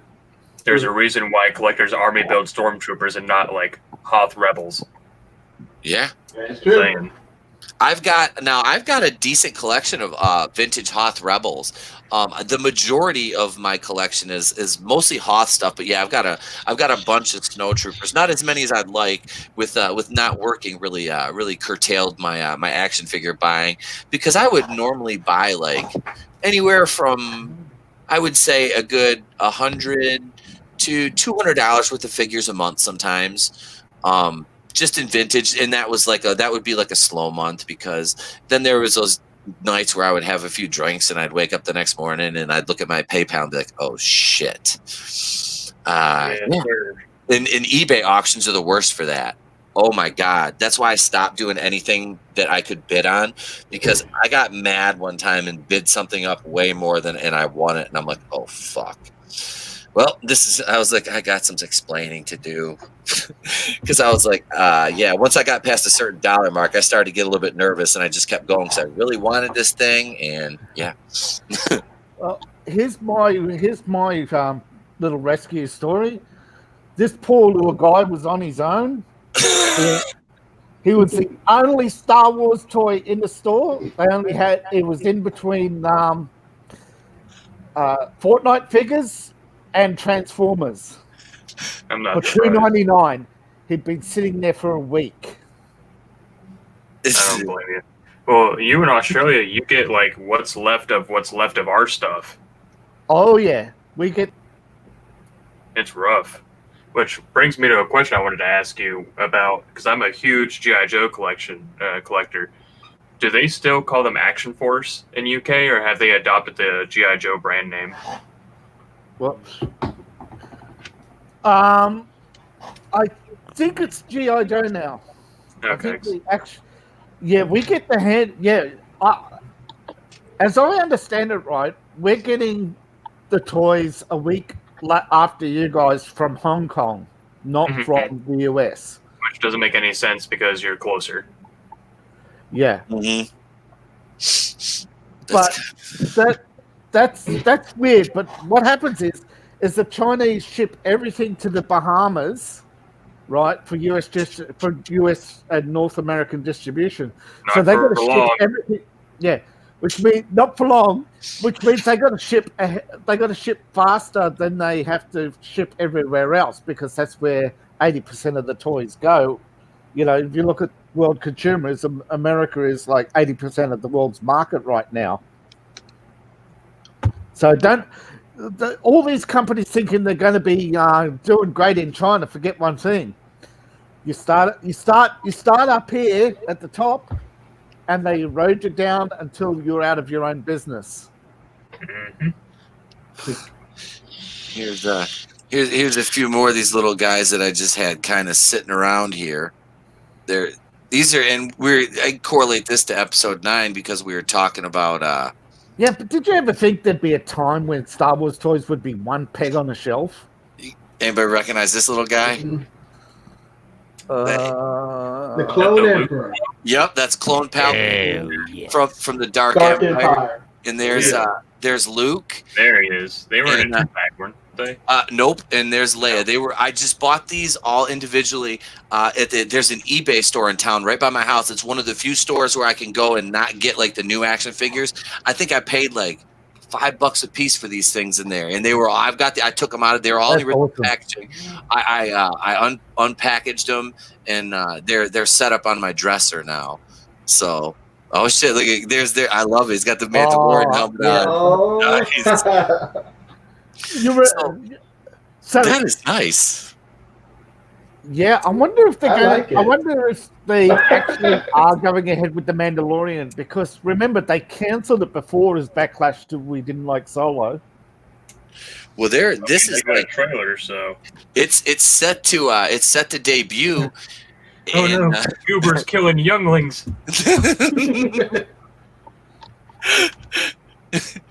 Piles it up a little bit. But no, man, that Mandalorian is debuting the day that Disney Plus kicks off. Was it November? It's like November 12th, I believe it is. I didn't even start my camera back What? up. They're not starting with the Tico hour? No. Thank God we're not going to get the Rose Tico song and dance. It's going to be the Tico Variety Hour. No, that's only going to be on Tuesdays. It's going to be Tico Tuesdays. Tico Tuesdays. The wrong thing here with all the spoilers. Actually, they like to show these Star Wars movies on there. Actually, did anybody see Tico did anybody actually see Tico in any of the leaks? Nope. No, let me go back to that because I think I still have the page. Oh crap! No, I haven't. I remember hearing about a rumor. I don't know if it was tied to a leak, but supposedly she's supposed to like die in the first 10 minutes or something. That would be amazing. That would be so wonderful. I would applaud. That would be like worth going to the theater for. Because she's only in one scene in the trailer, isn't she? She's only in that group photo. Maybe they'll give her the Supergirl treatment like from the movie. They're like, oh, she's on the other side of the planet. That's the only thing I remember from that movie. I was like, she's taking Leia to the hospital planet. Right. And I saw that movie when I was like 8, and I thought it was Superman. And my aunt was like, I kept asking, I was like, "Where's Superman?" And she's like, "Oh, he's on the other side of the planet." And I'm like, "He's Superman. He can fly to the other side of the planet." Well, you gotta remember, Christopher Reeve read the script of that movie because he was supposed to be in it, right? Yeah. Yeah, he was supposed to be the one they fought over. Was the Supergirl that woman fought over? Christopher Reeve looked at it and he's like, "Fuck no, get me out of this." Get me out of this. Wait, which I got a horse to go ride. Get me out of this. I like the original Superman. He could look at a chick and tell her the color of his panties, and he didn't care about getting slapped. Holy shit! So I'd like to see a scene where Superman uses his X-ray vision to do that, but he walks up to here. I need you to wear this, but wears lead aprons on him first. I need you to wear this for like a second. Stand in front of this lead plate, please. Oh God, I don't. That Supergirl show, they like do whatever they can to just shit on Superman, don't they? Never seen it, never will. I've seen, and it's something. Here we came go with all across. that poop again. Jeez. Yeah, recommended videos, and it was something about. It actually was a John fucking Campea video, and it was him shitting on the Supergirl show, which I never thought I would see John Campea like diss anything with they keep recommending. That's why I did that thing on Fuck Disney, because although it's not only Disney that YouTube is shilling for, all the stuff that shows up in recommended videos, it's from people you've never seen before, you've never liked their videos.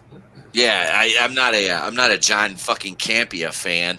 I will say I've watched a few of his videos just because of what he's talked about, because I know it's on the opposite side of the aisle from from where I am on some of this entertainment stuff. So I kind of was interested in just how I would say how what the he dumb did. side of town thinks. Yeah, I would say how he thinks, but it's more like just who he's shilling for that fucking day, because he's a huge fan of the CW shows, which admittedly he is, which made me wonder, I was like, how is he actually going to shit on Supergirl? And he does, because he's a bigger Superman fan than he is a fan of the CW Arrowverse. So Don't know Kevin Smith. He'll start crying for no reason. Actually, I was surprised that he was a fan of the Dean Cain Superman. I know. It doesn't seem like John Campia, that's something he would like subscribe to, because that's like Dean Cain's kind of like a man, you know what I mean? Like John Campia is not. Well, you gotta remember, John Campia, and I will admit, it's the only thing I've ever agreed with him on. John Campia did love Man of Steel. Yeah, he did. He's a Superman. He's a Superman fan, though. He will put, so yeah, like I mean, look, a broken clock is right twice a day. I'll give him that. Yep. But I can say that I didn't mind Man of Steel. I love Man of Steel. I think I bought Man of Steel. I think Man of Steel is way better than fucking Batman vs Superman. Oh dear God! You gotta admit, they started okay, but then they went downhill. It wasn't like they started. They didn't have good material to show in the trailer or anything. It's just that, unfortunately, the trailer was the only good material they had. Mm-hmm. No, Man I never had a problem. Like, people keep complaining, well, he killed Zod. This is one rule. This is one golden rule. It's like, not everyone's Batman. Like, Superman killed Zod all the time. If anything, you should be bitching about how he did it in Superman 2. That was worse. He made Zod a human in that one and then killed him with a smile on his face. That was brutal. Yeah, that was fucking savage. He took his powers and then fucking killed him. With a smile on his face. I was like, yeah, Superman does kill. I was like, he doesn't kill. Superman's rule is, if you can't be locked up in a prison, he will kill you. Basically, a Doomsday or Cyborg Superman. He won't kill Lex Luthor or Parasite, but he will. If you are super powerful and you can't be locked up anywhere, he will kill you. Kill Lex because Lex gives him that intellectual challenge. But if somebody's a physical challenge to him, come on, baby. I find your weakness and you're it. Well, Lex Luthor can be locked up in jail. He can't. Try to lock Zod up. Didn't Superman kill Lex Luthor in one of the DC animated movies? No. It was the Justice League Unlimited. It was a crime syndicate. Okay. I thought there was one where Luthor kills himself to frame Superman. I think that's the current book going on right now. What is the Year of the Villain when he kills himself? To frame Superman for his murder. Yeah. We just remember, that's what most of the Superman comics are. The intellectual battle, not the physical battle. Yeah. The movies keep getting it wrong. Well, yeah, because Well, I think the problem is the movies had to switch it up, because I think the biggest complaint with Superman for so long in live action was he never threw a punch. And then what happened? You got Man of Steel, which he finally threw a punch. What did everyone say? Now he's throwing too many punches. I was like, oh my God. It's the Karens. It's the cannot be pleased crowd. They need something to be upset about. Mm-hmm. Exactly. Like I said, I like both Superman. Like you said, I like the intellectual one where he has to fight. Like, people wonder, why is Toyman a threat? I was like, Toyman is kind of smart. Same with the intellectual Batman. Yeah. Some of the great comics are Batman doing actual detective work. God, I miss that. I miss that, man. Michael Keaton's the only one who ever did it well. No, he's actually got to stake out. He's actually got to question people. All right, so he's holding somebody over a building. It's Batman. What are you going to do? That's the thing I like about Batman is, because he's one of my favorite characters, and that's why I hate to see, like, how many times we get to see him rebooted and this bullshit, and we had George Clooney and Val Kilmer, and then it was like we got Christian Bale for 3 movies, and it was like everything was right with the world, and it was, man. Christian Bale was a badass Batman, and truthfully, if the writing would have been better, I didn't mind Ben Affleck. Now I know he wrote some of Batman vs Superman, I think, didn't he? I don't think so. No. Did he or not? I don't know. I didn't think he did. No. I was gonna say because if he no, did, no, he was slated to write the sequel, but he lost his job. Yeah, he was supposed to do the Batman solo movie. Yeah, I like Affleck as Batman. Yeah, I think Affleck was a good Batman. Yes. I just think Batman v Superman wasn't good. Didn't he have to go to AA though? Yeah, that's the problem. He lost his job because he showed up for his job drunk, and that was a condition of his employment. No alcohol. He could do as much coke as he wanted, but just no booze. Look, can you blame him? He was in Batman v Superman. Yeah. Just saying. And I watched, I think I told you guys this, I watched Justice League again not long ago. And as bad as it is, I still enjoy that movie because, like I said, at heart, man, I've always been more of a DC guy. Yeah. Because I grew up with Batman, and the goddamn, I love the Flash. I've never been a big Superman mark. I did like the Christopher Reeves movie. I don't dislike Superman. I just was never he wasn't like my favorite character or anything.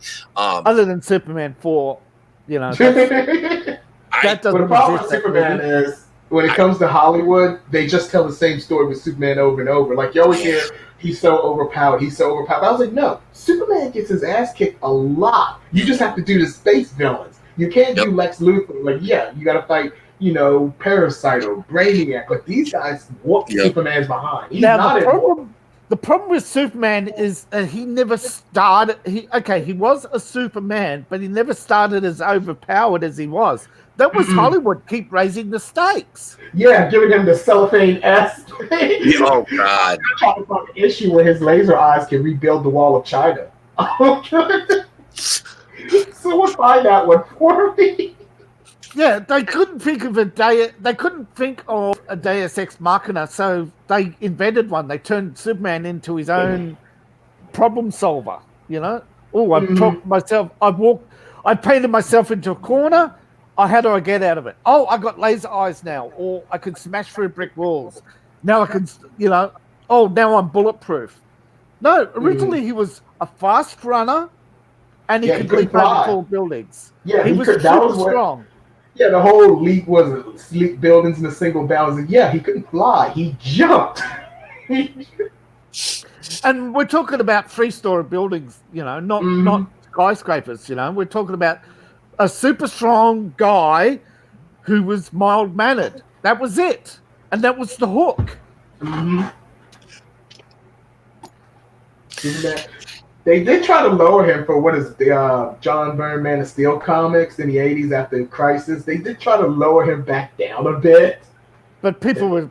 they couldn't... The fans were too hooked on overpowered man. Yeah. Like I said, that's the thing, man. Like, I don't know. I don't remember the Brandon Roth Superman movies, but I didn't mind. Oh man, I hated that. Yeah, I don't think I even watched that one. Or if I did, it was like when it first came out, and then I quickly forgot about it because it was forgettable. But I think Henry Cavill was a great. I think he was a great Superman. I really do. They released the Shazam shot, and yes, it was Henry Cavill as Superman. Was it really? I didn't know. They released the final shot and said they were forced to admit that they withheld Henry Cavill because they thought he was leaving, and Henry Cavill thought he was being fired. Well, that's what I thought happened too. I thought because Henry Cavill wants to leave, I thought, they just got some other actor to do Superman. No. Henry Cavill had nothing to do with the mustache mistake, and he thought they were holding him responsible. But no, they withheld him from the trailer because they wanted to sell Shazam. Which is smart. I appreciate that. Yep. But then they make the mistake of cutting him out at the final scene in the movie, and that was like... Yeah, like he should have shown his face. That would have been awesome. that movie was absolutely great. I freaking love that. Mhm. That was awesome. It was, man. It was. It was fun from start to finish, and for all that bullshit they started between that and Cat Pan mediocre with and Zachary Levi came out and made that you can like both movies or whatever. It's not a competition. He was so good in that role. I forgot how funny he was. Because I used to watch Chuck when that came out with him and Valerie Strahovski, the blonde. I can't remember her name. Yvonne Strahovski. Yeah, her, that one. Now that girl right there, to kind of correlate this. Now she's kind of on the thinner side, but she's like 5'9". If she hit the gym for a couple months, she could play a Jen Walters. Get her to shape, Pete. Hey man. That training regimen. You'll be her personal coach. Wink, wink. Mhm. I wasn't always this potato looking human being. I actually used to be in decent shape. It was funny. I had my first personal trainer was she was Australian, and she moved to New York from Australia, and she was a like competitive female bodybuilder. She was like, I was terrified. I was terrified of her. I'm like, number one, I'm like, you're from a place where there's like little spiders that could kill you, let alone the basketball size ones that could eat your face. Yeah, I'm like, I'm not fighting. And then she just was like, no nonsense. Kind of scared me. Yeah, you always got to be scared of a female bodybuilder because they pluck. You're just scared of strong women, Pete. And I was like physically intimidated by her because she was like a 3rd-degree black belt too. She plucks her own eyebrows with chopsticks. Oh yeah, yeah. She was a bad bitch. But yeah, man, I don't know that. I don't even know what the fuck I was talking about. I just kind of went off on one of my cutaways there. Ladies and gentlemen, Mr. Conway Twitty. I think we were trying to segue over to Woody Harrelson as Carnage. Yeah, that too. We gotta. Yeah, let's pop. Let me grab that article real quick here. We'll take a look at this Woody Harrelson. This Woody Harrelson. We're getting sidetracked from all the other stuff. We might as well get sidetracked back on track. Yeah. Yeah, you guys know that happens with me. I just kind of blah blah blah, and it happens. You sidetrack so much, you circumnavigate the world. That's like my modus operandi. Coming next week, Pete will be fighting around the world. All right, Pete, this is fighting around the world. All right, here's some Chinamen. I heard they really like to fight. Hey, look here. Hear about his exploits plucking pubes from his female trainer just to survive. So, hey, goddamn it, here's some Puerto Ricans. I'm gonna have to watch that fucking episode. I'm gonna post that on the fucking Facebook page now. That goddamn clip. Russell Crowe has my little tugboat tug has committed suicide. Oh no. All right, let's see. Share screen. Here we go. Man's daddy. So Russell Crowe. Here we go. Okay, so Woody Harrelson becomes Carnage to battle Tom Hardy's Venom in Amazing Image. We got a little comic image of Carnage here and Venom. Let's see. Woody Harrelson is ready to take on Tom Hardy's Venom. Some incredible new artwork. I don't give a shit about the Eternals. The Venom sequel is quickly gearing up. Yeah, for production after bringing on Andy Serkis and Robert Richardson to direct and shoot the film.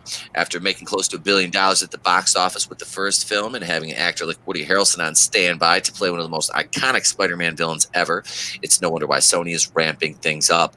Tom Hardy is set to return as Eddie Brock for the sequel. It looks like he's going to face his biggest foe yet, Woody Harrelson as Carnage. Last week, cinematographer Robert Richardson revealed that Woody Harrelson would return as Carnage for the Venom sequel. In the first Venom, Woody Harrelson appeared as Cletus Cassidy, aka Carnage, in the film's mid-credit scene, where he is visited by Tom Hardy's Eddie Brock in prison. Setting the stage for the sequel, the Venom sequel is set to introduce the first live-action appearance of the evil symbiote Carnage, with Woody Harrelson in the role.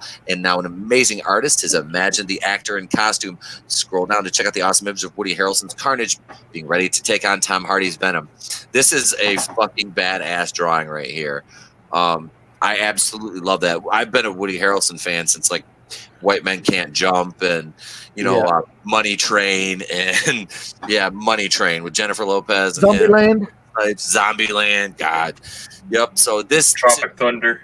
Tropic Thunder. What Zombieland 2's coming soon. Natural Born Killers was still yes. one of my favorite roles with Woody in Which it. is why you're bold, by the way, isn't it? Yeah, I wanted to be Mickey. I wanted to be Mickey. No, I really think that he's Who going didn't to. want to nail that crazy bitch? Oh yeah. I had a thing. I still kind of have a thing for Juliette Lewis. I don't care if she's 50. I still kind of. Wow, is she really? Yeah. Juliette Lewis has got to be close. I think she is actually. Let me look this up. Yeah, Keep talking. No, Keep talking. but yeah, man. That to see him in that mid-credit scene in Venom, I was like, because he had the sideshow Bob wig on and everything, and I was like, damn, they're really gonna do this now. For them, Is the Hong Kong meme for you? And I'm telling you, I've heard that they were talking about doing like the Maximum Carnage storyline from the comics, and that is now. I'm gonna need somebody with some comic knowledge here, either Alex or I think that or Cody. If you're up on this, the Maximum Carnage storyline, that would have to be rated R in the movies because he just goes around just slaughtering people for the sake of slaughtering people. Here's the plot twist you're not expecting. They're going to do Maximum Carnage, but it's going to be based on the Super Nintendo game. See, I never played the Super Nintendo game. You're not missing much. Okay. I mean, I thought it was a fun they game. would just do rated R anything Venom. Carnage Yeah, I thought Maximum Carnage was a fun game. The sequel, Separation Anxiety, that game sucked. I couldn't play it very well, man. I kept getting my poopy pushed in every time I tried to play that game. Look, man, don't fault yourself on that. It is a hard game. Like it took me 20 years to finally beat that game. It is a hard game.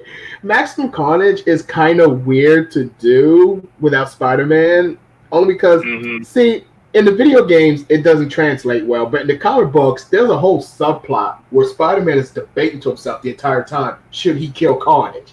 That's kind of what the book is about. Because he thinks the whole, with great power comes great responsibility. I basically created Carnage. He's killing people. It's on me. Should I kill him? That's the whole book. Like in the video game, I think it's like one little cutscene that's never brought up again. But yeah, that's kind of the important part of the story is Spider-Man has to debate, does he want to kill this guy? Because he makes Spider-Man become darker and crueler.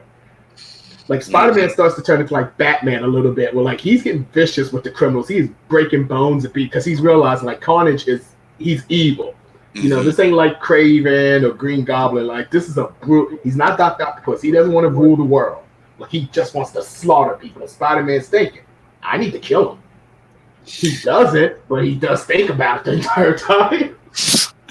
So would that work with the Spider-Man and Venom team up if they do that in Venom 2 and they introduce Tom Hardy in that, or Tom Holland? Yes, but you would also have to introduce Shriek too, because one of the things that happened in Maximum Carnage is Shriek can manipulate people's minds. She's making the citizens of New York kill each other and act out. That's kind of what Maximum Carnage is too. Like she's kind of like the Purple Man. Is her name Scream or Screech? I think Shriek. Or Shriek is her name. Yeah, like I thought it was Scream. Oh, never mind. No. Yeah, she can control people, and usually she makes them evil and vicious and hurting each other. Like that's Maximum Carnage. You can do a Carnage story without Maximum Carnage, but she's one of the only people that can control Doppelganger. I know she's on the Spider-Man ride at Islands of Adventure. It's really cool. I love Carnage. Carnage is the one here. If you ever read Spider-Man, Batman, even Joker is kind of scared of Carnage. Really? Joker is kind of terrified. He doesn't like to admit, like, even Joker thinks he's crazy. Like, he's too crazy. Damn. Because remember, the Joker's motive is he wants people to be their authentic self because they're always going around pretending they're nice. He's experienced the cruelty of humanity. I see. I'm excited for that though. I really want to see how they. The strange thing. Sorry. That. No, you're fine. The strange thing about Venom is he actually learns responsibility, unlike Spider-Man, who's always debating it. See, I think Man, I think this movie could be big. And this is another thing I'm kind of excited for is them to do this. They're talking about doing a Craven movie.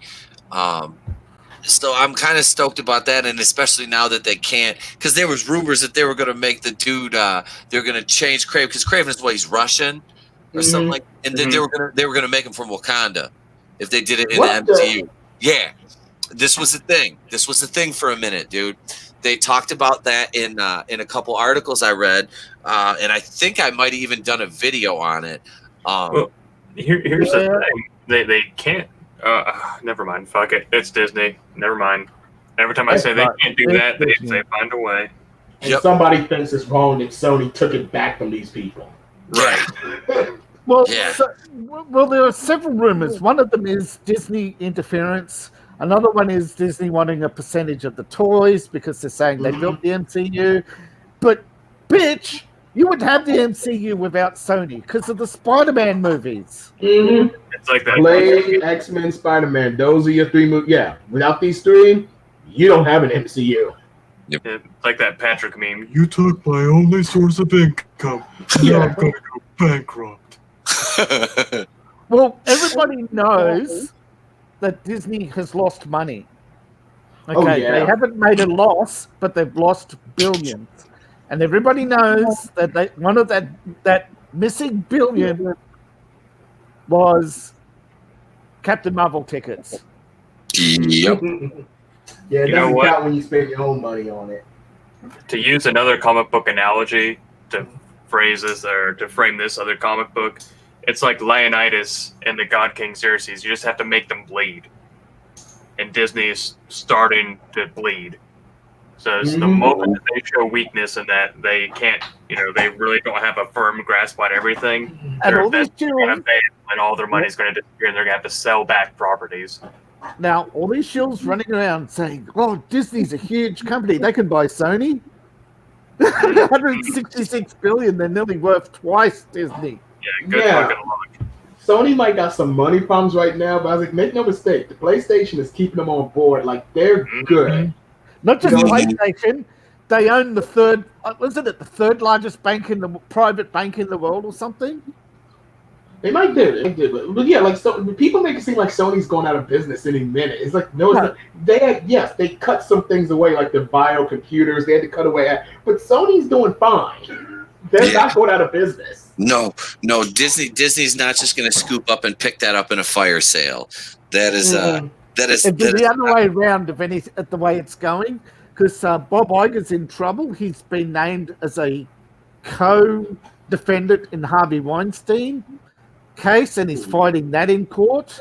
He's got Abigail Disney trying to get him legally ousted as CEO of Disney for incompetence, because she can't get the votes, because Bob Iger has given himself the shares over years to keep himself in office.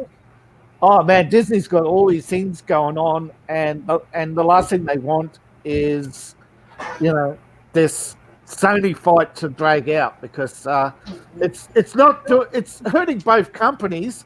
But at the moment, Disney's profit margins are floating at 8%. So who's going to go down first? Now, if you remember that rumor a while back, they're like, oh, Far From Home has to make $1 billion or Sony gets the rights back. I feel like that rumor had a nugget of truth in it, where it was probably more like, hey, if this movie doesn't make bank for us, we can't afford to keep Spider-Man. Yes. So they're having to pay Sony.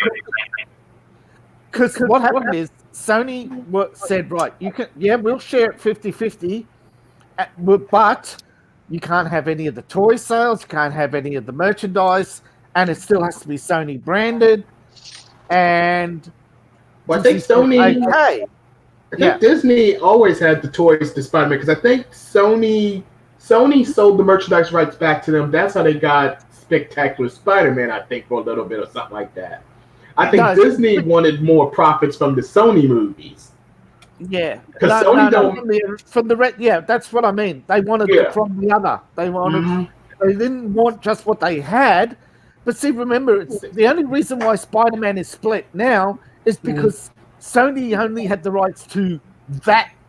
To the Spider-Man, not the Amazing Spider-Man. They tried and they lost the rights back to Marvel on that one.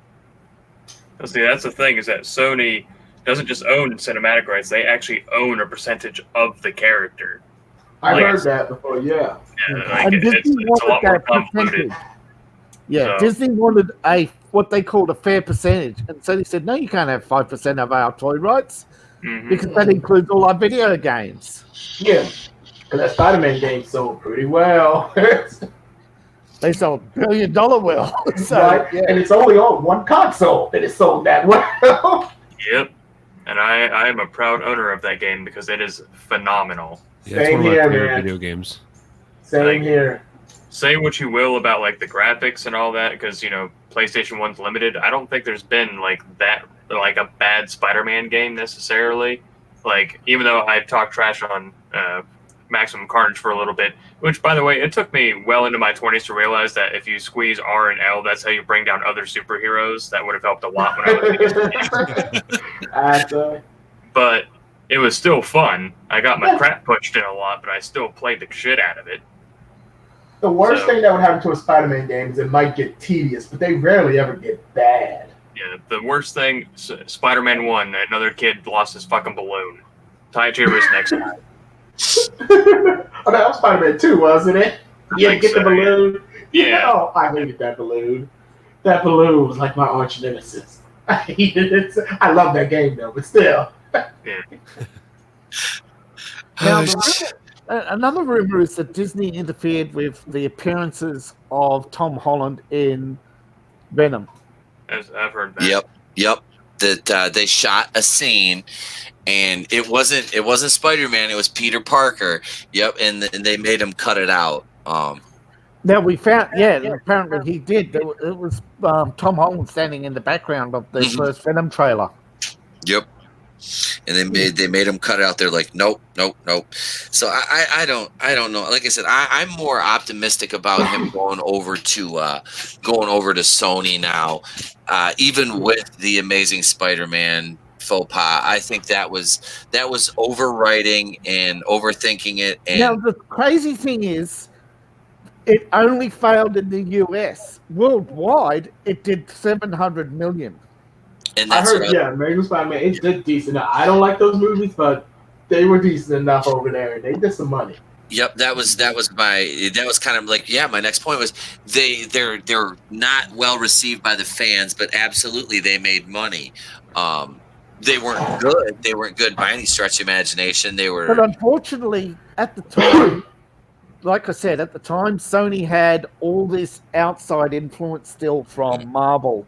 But when Marvel went full Disney, they no longer had that outside interference, which allowed them to start making Spider-Man movies again, because they said, "Oh, if the rights revert, we'll never get it back." Yeah. The Yeah, only because- thing, Okay. the only thing with Sony getting the rights back, or maintaining Spider-Man in their company, Domain. is that it would push back the Sinister Six even further, where the MCU pretty much already has the Sinister Six set up. Yes, that's the thing I've been waiting for, and I was hoping for with Spider-Man: Far From Home, and it really crushed me that we didn't get that, because they were talking about doing that Norman Osborn post-credit scene where he bought Avengers Tower and Oscorp come in, and then you see him standing there against the glass, and they fade back, and there's 5 other people kind They of leaked that shadows. scene. That's the I thing. think they leaked that scene to try and force Sony to go under the thumb that, Yes, hey, I- this is our characters, this is our property. But no, you sold off Spider-Man, you auctioned it. Mhm. You didn't want it back then. Yeah, Nobody right. wanted it back then. Sony has the rights because they took a chance and they built up all that goodwill that the MCU didn't have, because all their other movies sucked. Mm-hmm. Because That that's is, as much as Disney wants to take credit, Iron Man wasn't Disney. Mm-mm. That Nope. was Paramount, right? Yeah, up until Avengers. I think the first true Disney MCU movie was Iron Man 3, which that's split 50-50. And then Paramount was put in an awkward situation when they had to decide between funding Star Trek or funding Iron Man 2. And they made a huge mistake. Mm-hmm. yeah, Although I think they still get checks for the Phase 1 movies. yeah. Yes. Because that's how come I think if you ever go to like a local Walmart and you try to buy Iron Man 1, They're it's still way $20. sometimes they're like $25 to $30. Like, yeah, they are expensive. Iron Man 1 costs way more money than Iron Man 3 does. Mm-hmm. Yeah. So that's, like, if you Well, look at it, that's the and, thing. You're looking at the decline of the MCU. Oh, Yeah. yeah. Oh, I told definitely. Pete all the time. I was like, yo, Yep. I was like, yo, it's gonna go. Thor Ragnarok was gonna take it down a dark path.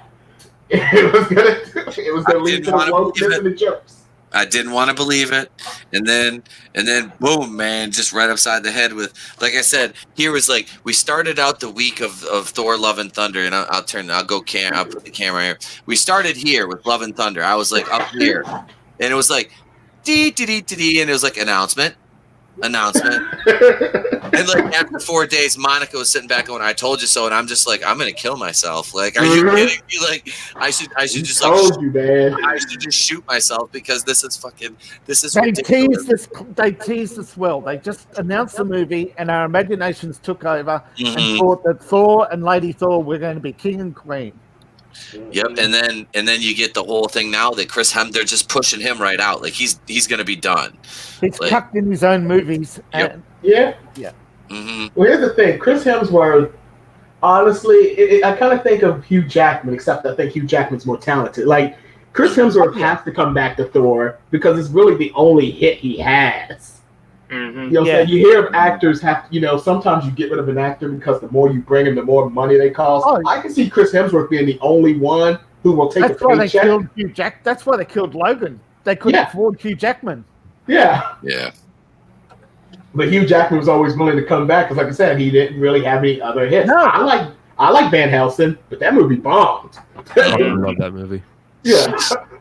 Yeah, And that's where Chris Hemsworth is. Yeah, but don't forget the problem is the mainstream audience. I did actually percentage of this. 38% of your mainstream audience only see 3 movies a year, Mm-hmm.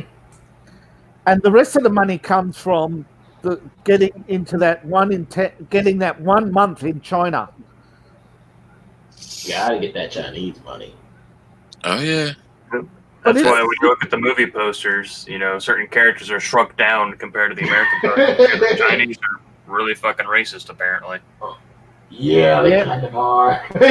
They don't even try to hide that. Yeah, I think they like Will Smith, and that's about it. Yeah. The Chinese, yeah, they don't know. They make Alabama look friendly. Time. Yeah. I mean, Well, when I was in Vietnam in 2004, right, they were really,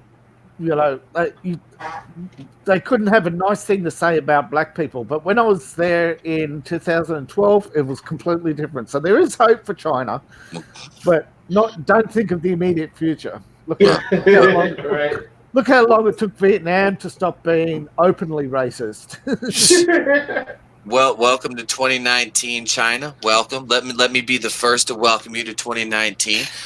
Let me say this: everybody's equal, but now it's just fashionable to hate white dudes. So here, go ahead. Let me turn this on. Bring to China, 'cause, by the way, I'm one of them. You can go ahead and hate on me. I got spare time. Yeah, it's fine.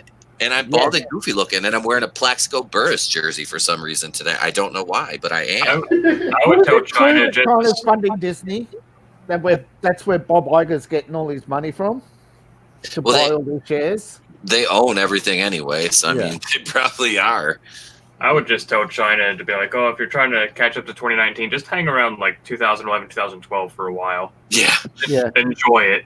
Just take it in. Yeah, just take that in for a while. Because it all went to shit. Yep. Because let's see. When we hit 2016, a big old powder keg went off, and it's just turned into a continual shitstorm since then of tantrums and insanity. But real quick, before I forget, the point I was making about the Sinister Six is that if you look at Homecoming, you got 3 villains already. You got the Vulture, you got Shocker, and Scorpion. And then Far From Home, that dude that drove the bus apparently is the Chameleon. Yes.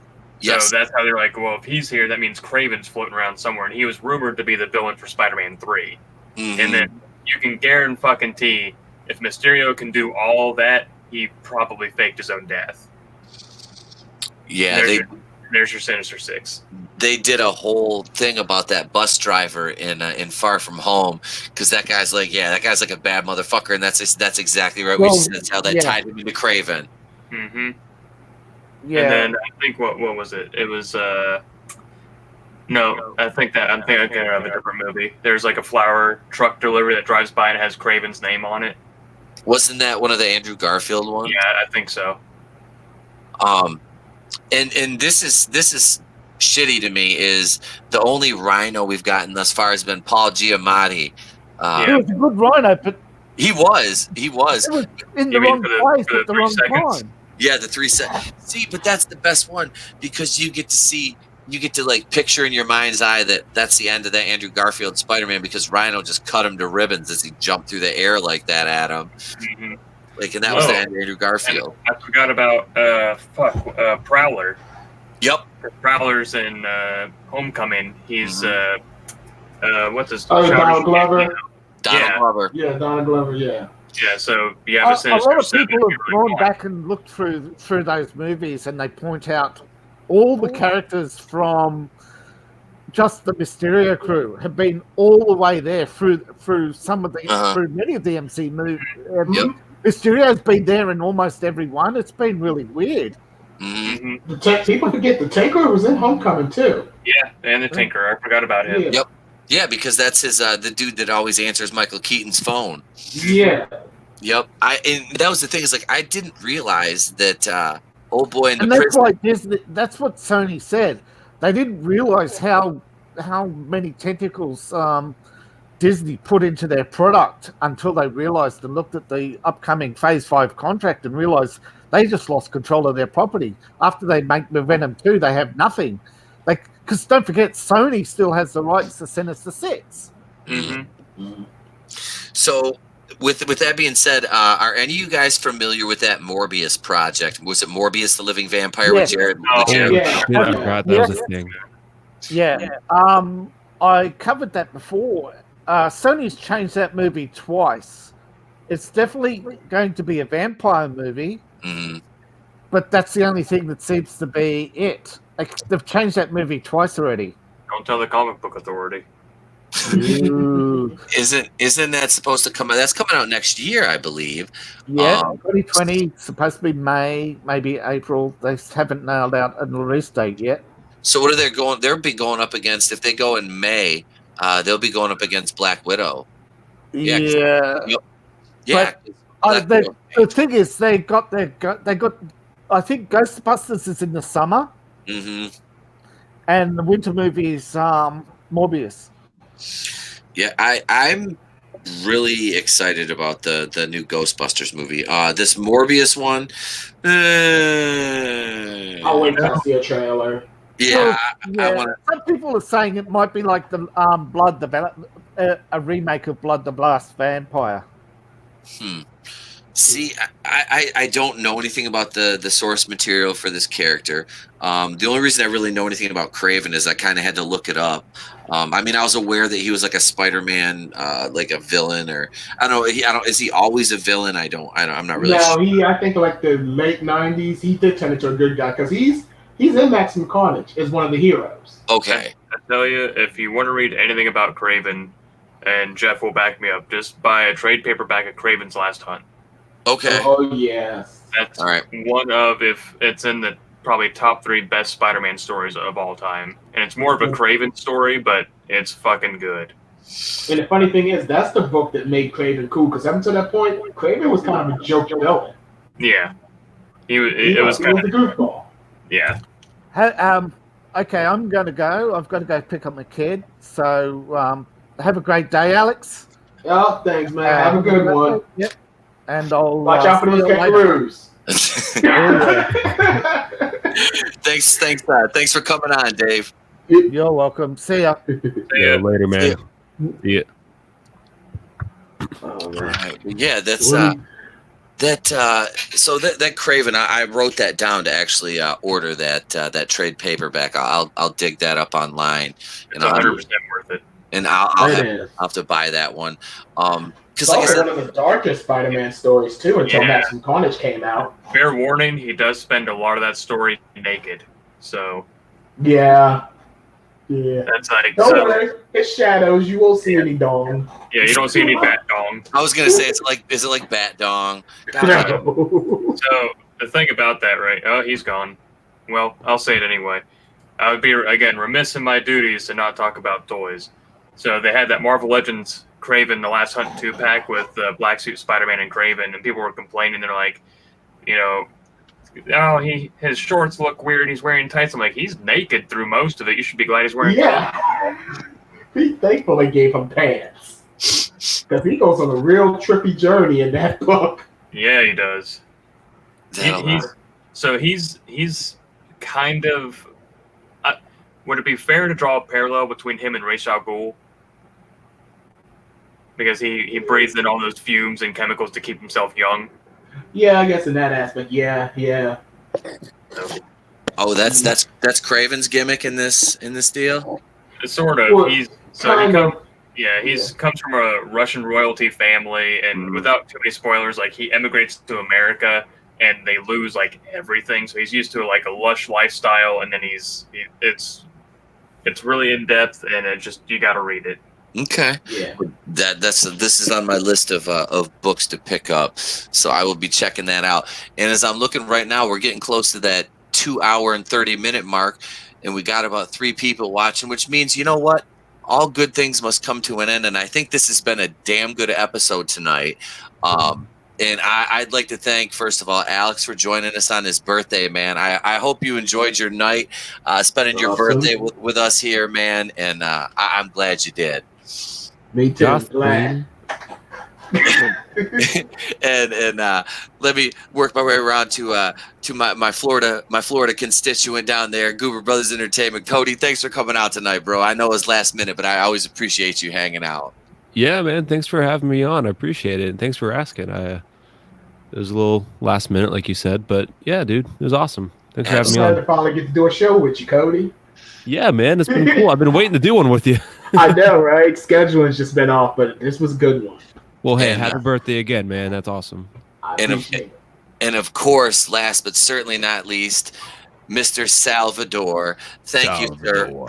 Thank you for joining us again. And I have a Salvador box coming in the mail for my son, and I am. True. Yes. So there'll be some video that won't be going up on YouTube. That'll just be on my personal Facebook page, and I'm friends with all you guys on Facebook. So you'll get to see that when Trey gets that one, probably on Saturday. I'm imagining that'll be here.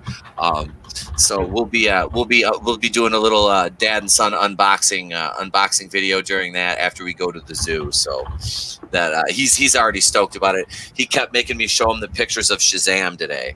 Yeah. We sat there in the kitchen while I made lunch and we watched your video, and I was like, well, you're getting that one too. He goes, what? And he kept making me show him the pictures of it. He was all excited because we literally just watched the movie last weekend. Oh, So, awesome. Yep. So he's all excited, man. So yeah, that's we got that coming, and like I said, it's we've got Friday night on Raiders of the Lost Flicks. We're not doing a fan cast episode this week.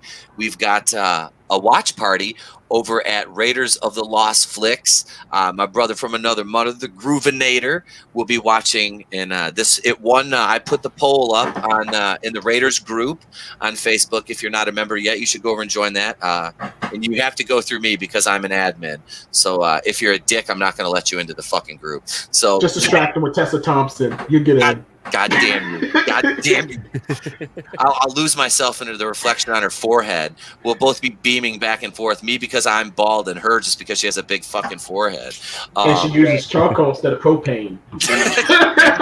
When they get to that size, we call them a 5-head when they get to that size. She doesn't have dreams, she has movies. But no, we're watching Samurai Cop over on Raiders of the Lost Flicks Saturday or Friday night at 8:30 p.m. Eastern, so be sure to join us for that. Alex is going to be on for that one, right? Mm-hmm. Got to make up for missing Alita the other weekends. I'll be there. Dude, at least I passed out drunk at the end of Alita. I had to Tap told me I had to do a shot every time I just call him Blade Jr. because I always mispronounce his first name. Mahershala Ali. Marshawn Lynch. Mahershala Ali. I had to take a shot every time he looked menacing in his sunglasses. So You could just call him Cottonmouth because that's who else he played. Yeah, it's Cotton now. all Even though right. he doesn't exist anymore. Yeah.